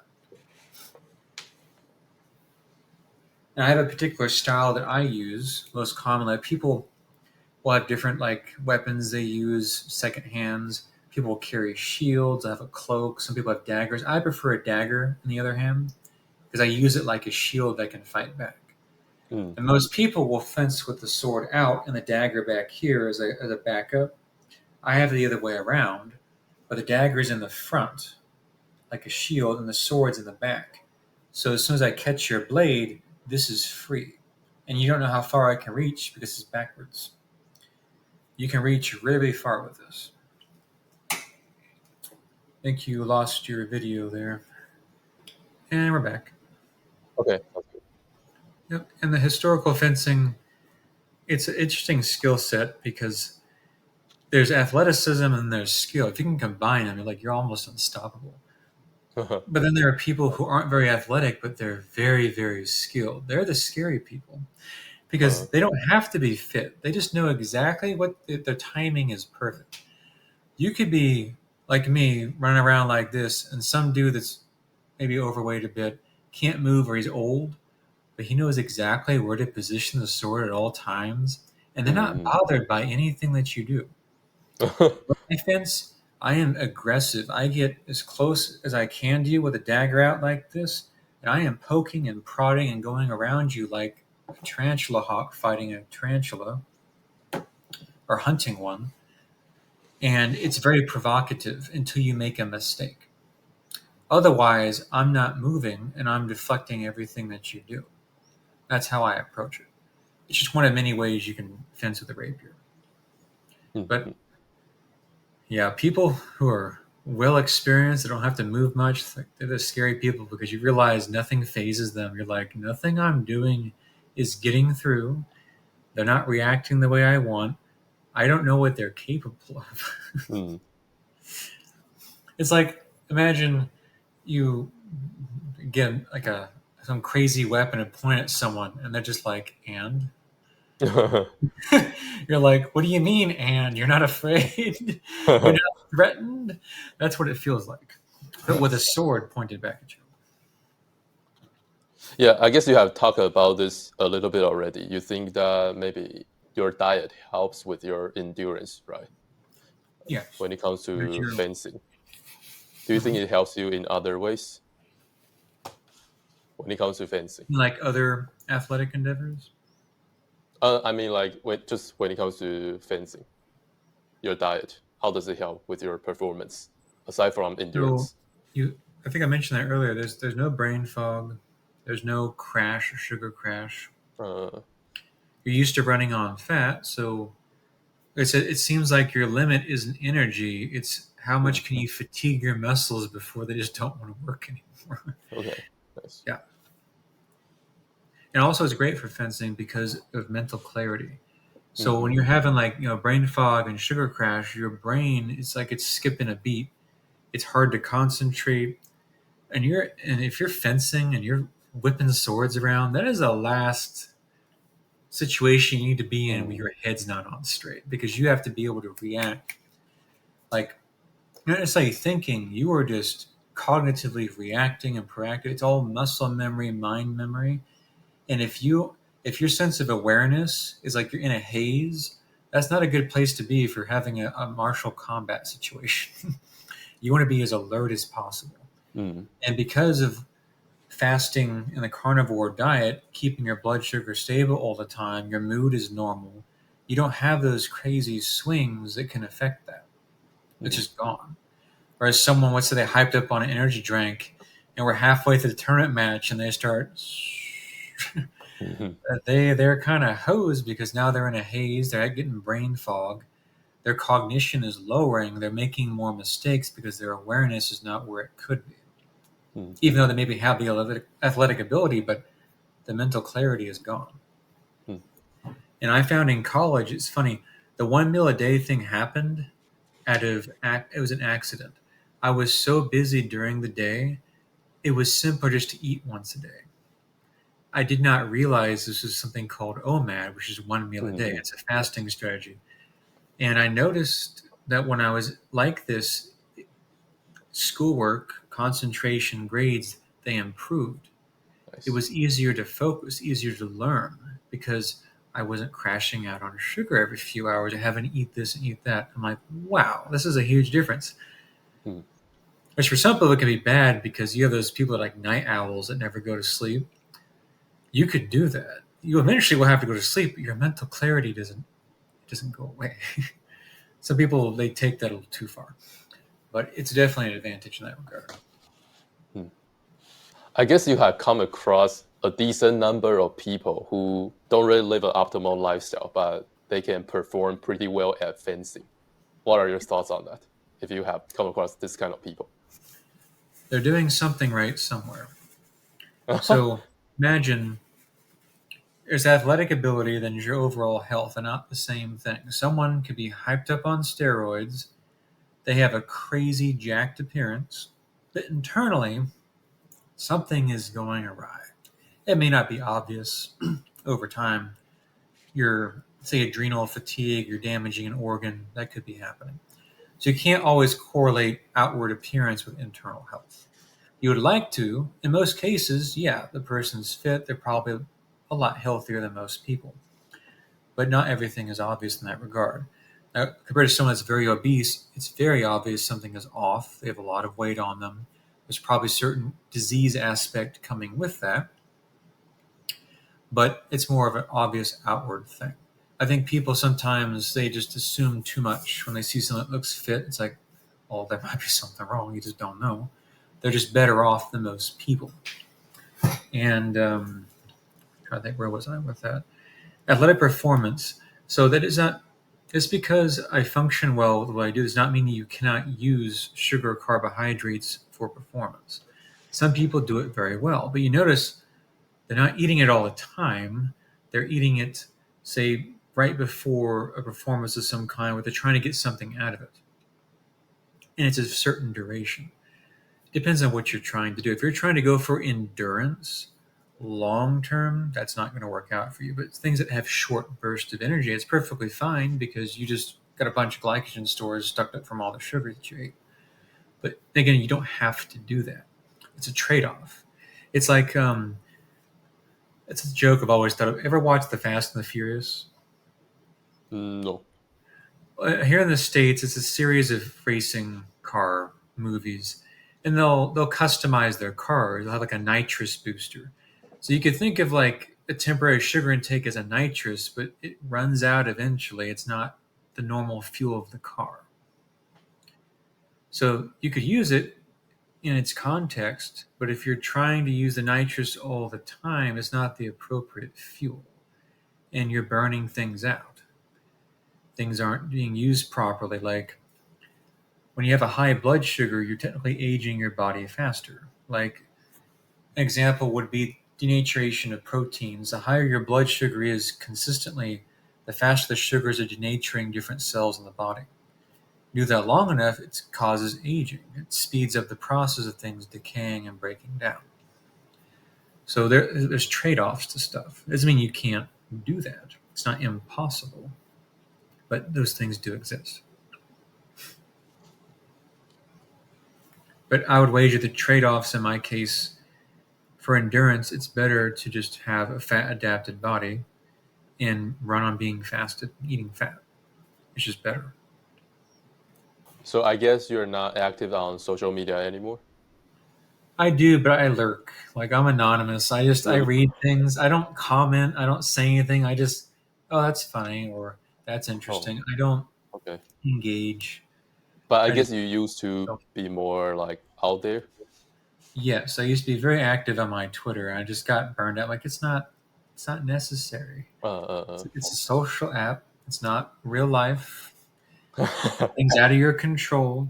You don't have to argue with people. It's not Hmm. necessary. So when you said you lurk, do you lurk with that account? Yes. Oh, really? Nice. Do you have kids? Not yet. We're getting there. That's a Oh. matter of affordability. Unfortunately, in the Mm-hmm. U.S., we have financial problems. Okay. So that leads us to how do you plan to feed your kid? As much like me as within reason. Because as I Mm-hmm. mentioned before, children before birth and the years informed that is the most important time to be as nutritionally optimal as possible because you're going to decide the outcomes of their health for the rest of their life. Because some things, once you're past a certain point of development, you can't, like, imagine, like, here's the potential, Mm. and you hit here, you may never be able to fill that gap later in life. It's just the way it is. It's like Yes. a good example is insects. So this isn't a 100% example, like ants in particular. When it comes to the caste system, usually it's determined not just by pheromone, but by food intake. So let's say you have a colony of ants that have different types of workers, nanitics, regular workers, soldiers, majors.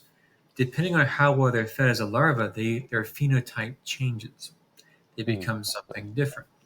So if a larva is minimally fed, it becomes a nanitic, which is the smallest possible worker type. And they usually stay in the nest. They're like a nursery kind of ant because they're not really big enough to handle the outside world. So they're the first ants to show up in a nest because the queen has so minimal nutrition to get it going.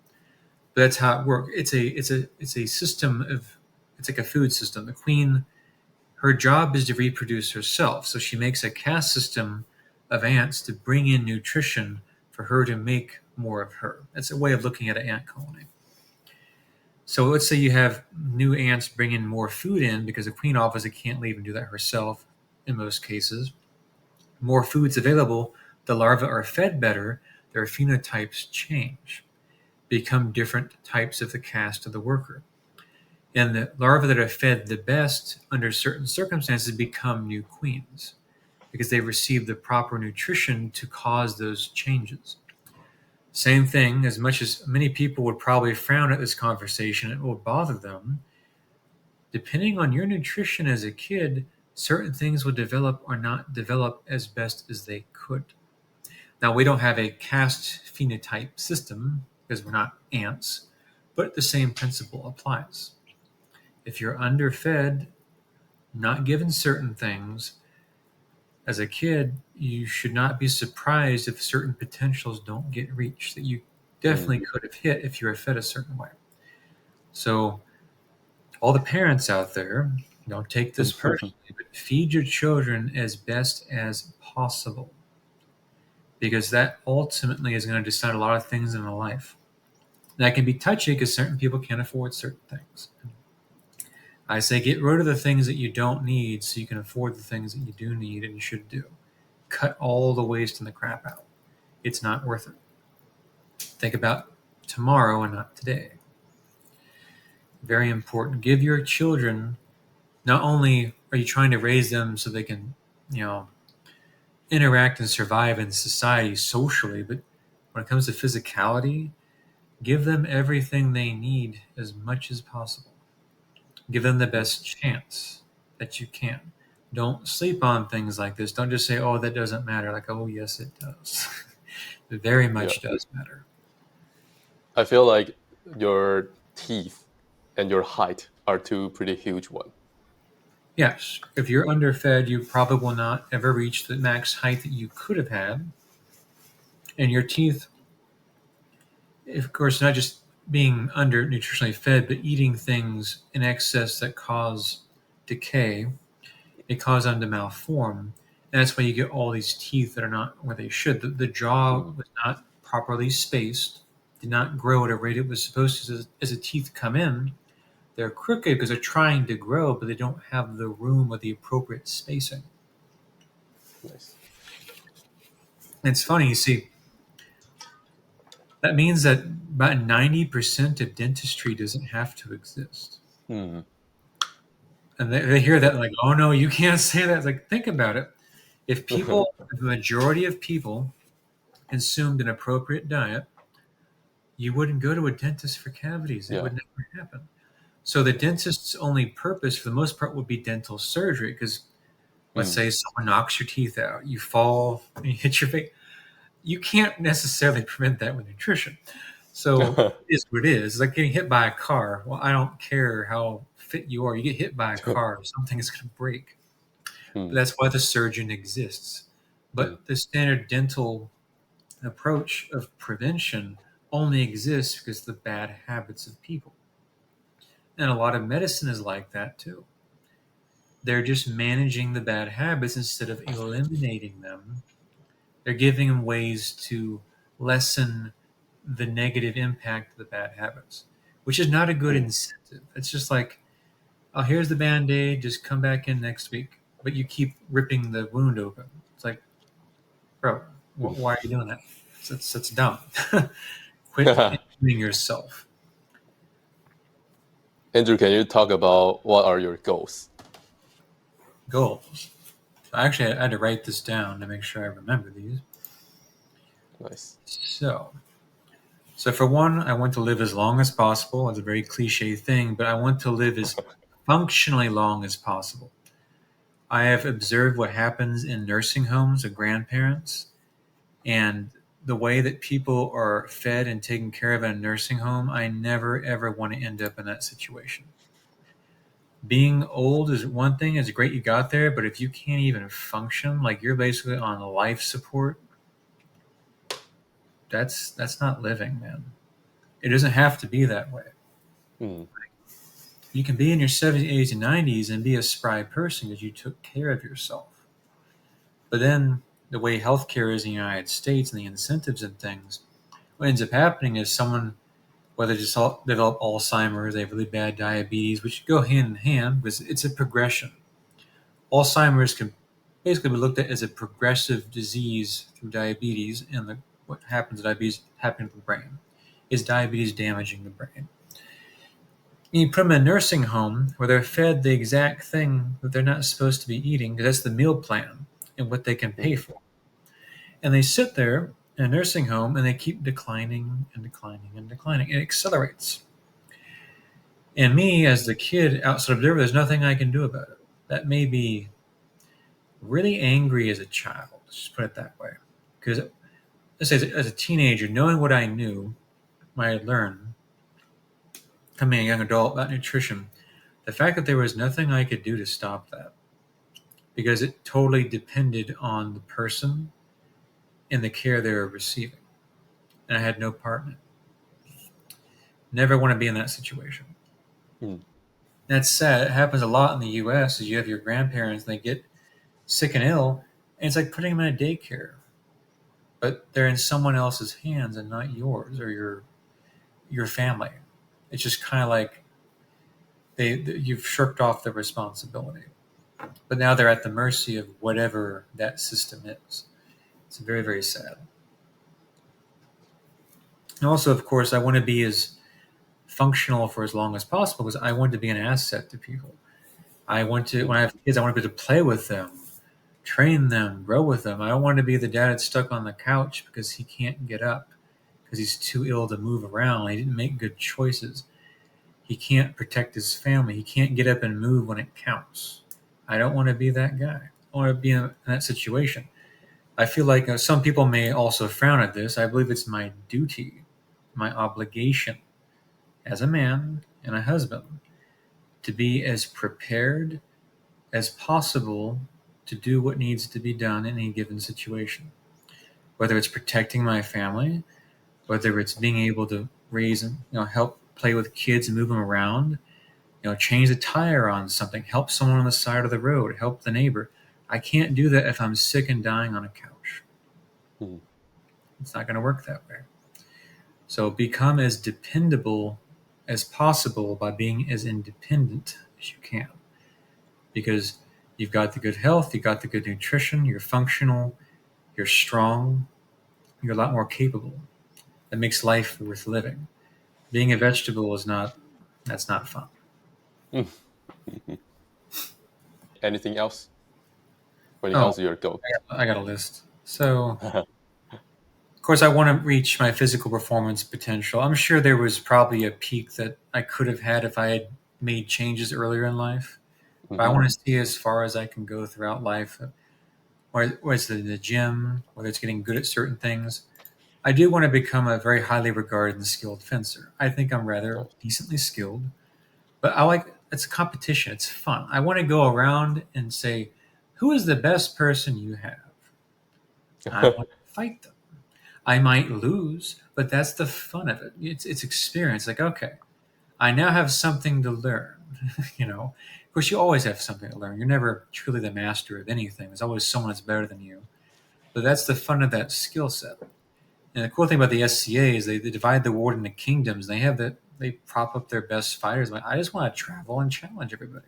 It's a fun game to me.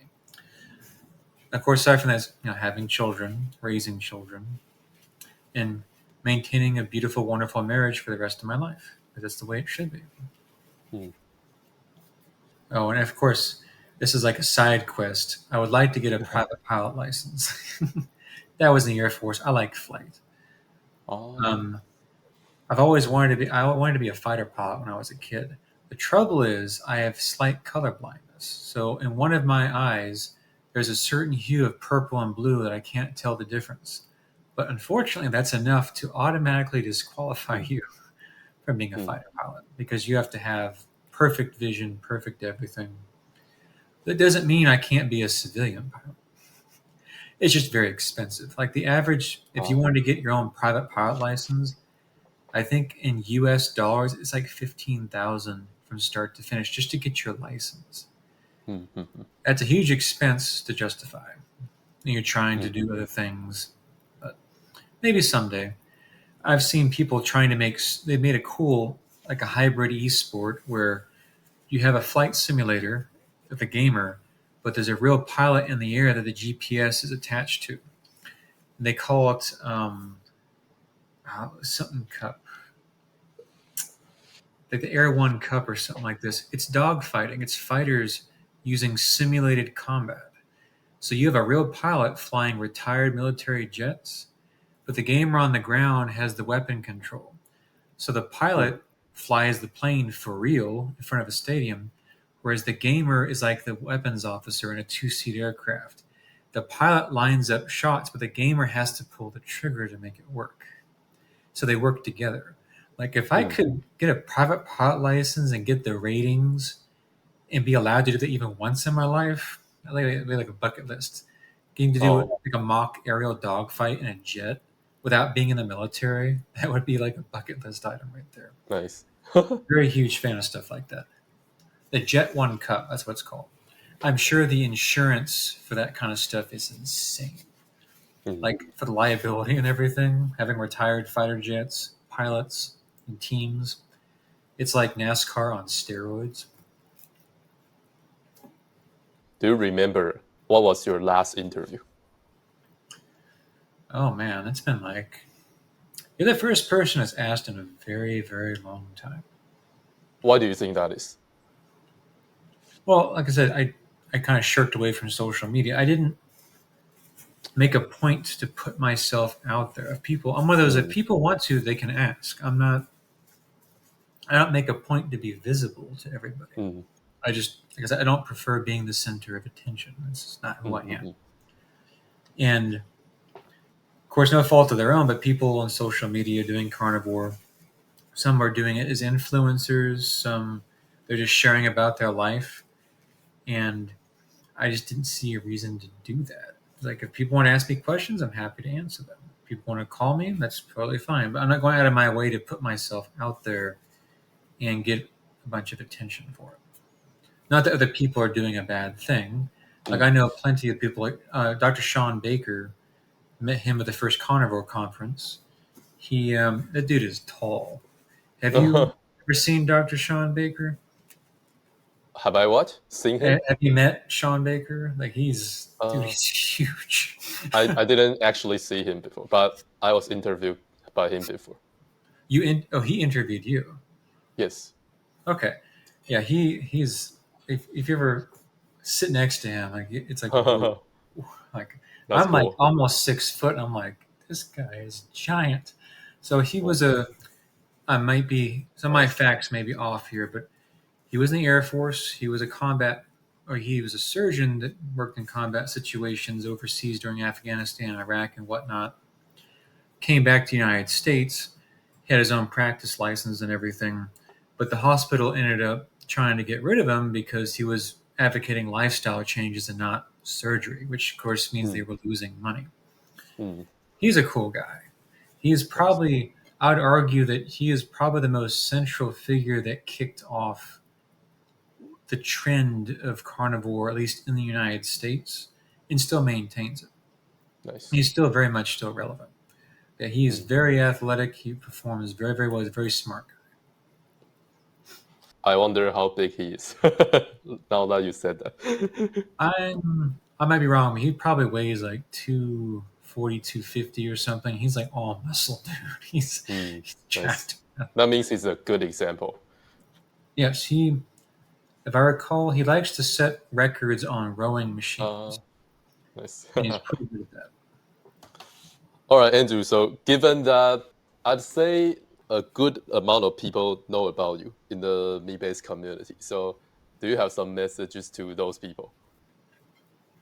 Apologies for not being around very much. I'm here. I just not the most social, extroverted person. I'm not dead. I'm alive. I swear to God, I'm right here. Um, Always happy to answer questions. If you want to do interviews, I will do them. But when it comes to social media, I'm not really the person that goes out there and tries to make an effort to be out there and people to see me. That's just not who I am. Hmm. All right, Andrew. That's pretty much it for this interview. So, if you guys are still listening, comment down below that you listen to the whole thing. With that Like said, and subscribe to this guy. thank you, the man himself, Andrew, for doing this with me. Thank you for Let's say inviting. goodbye to all the people. Bye bye.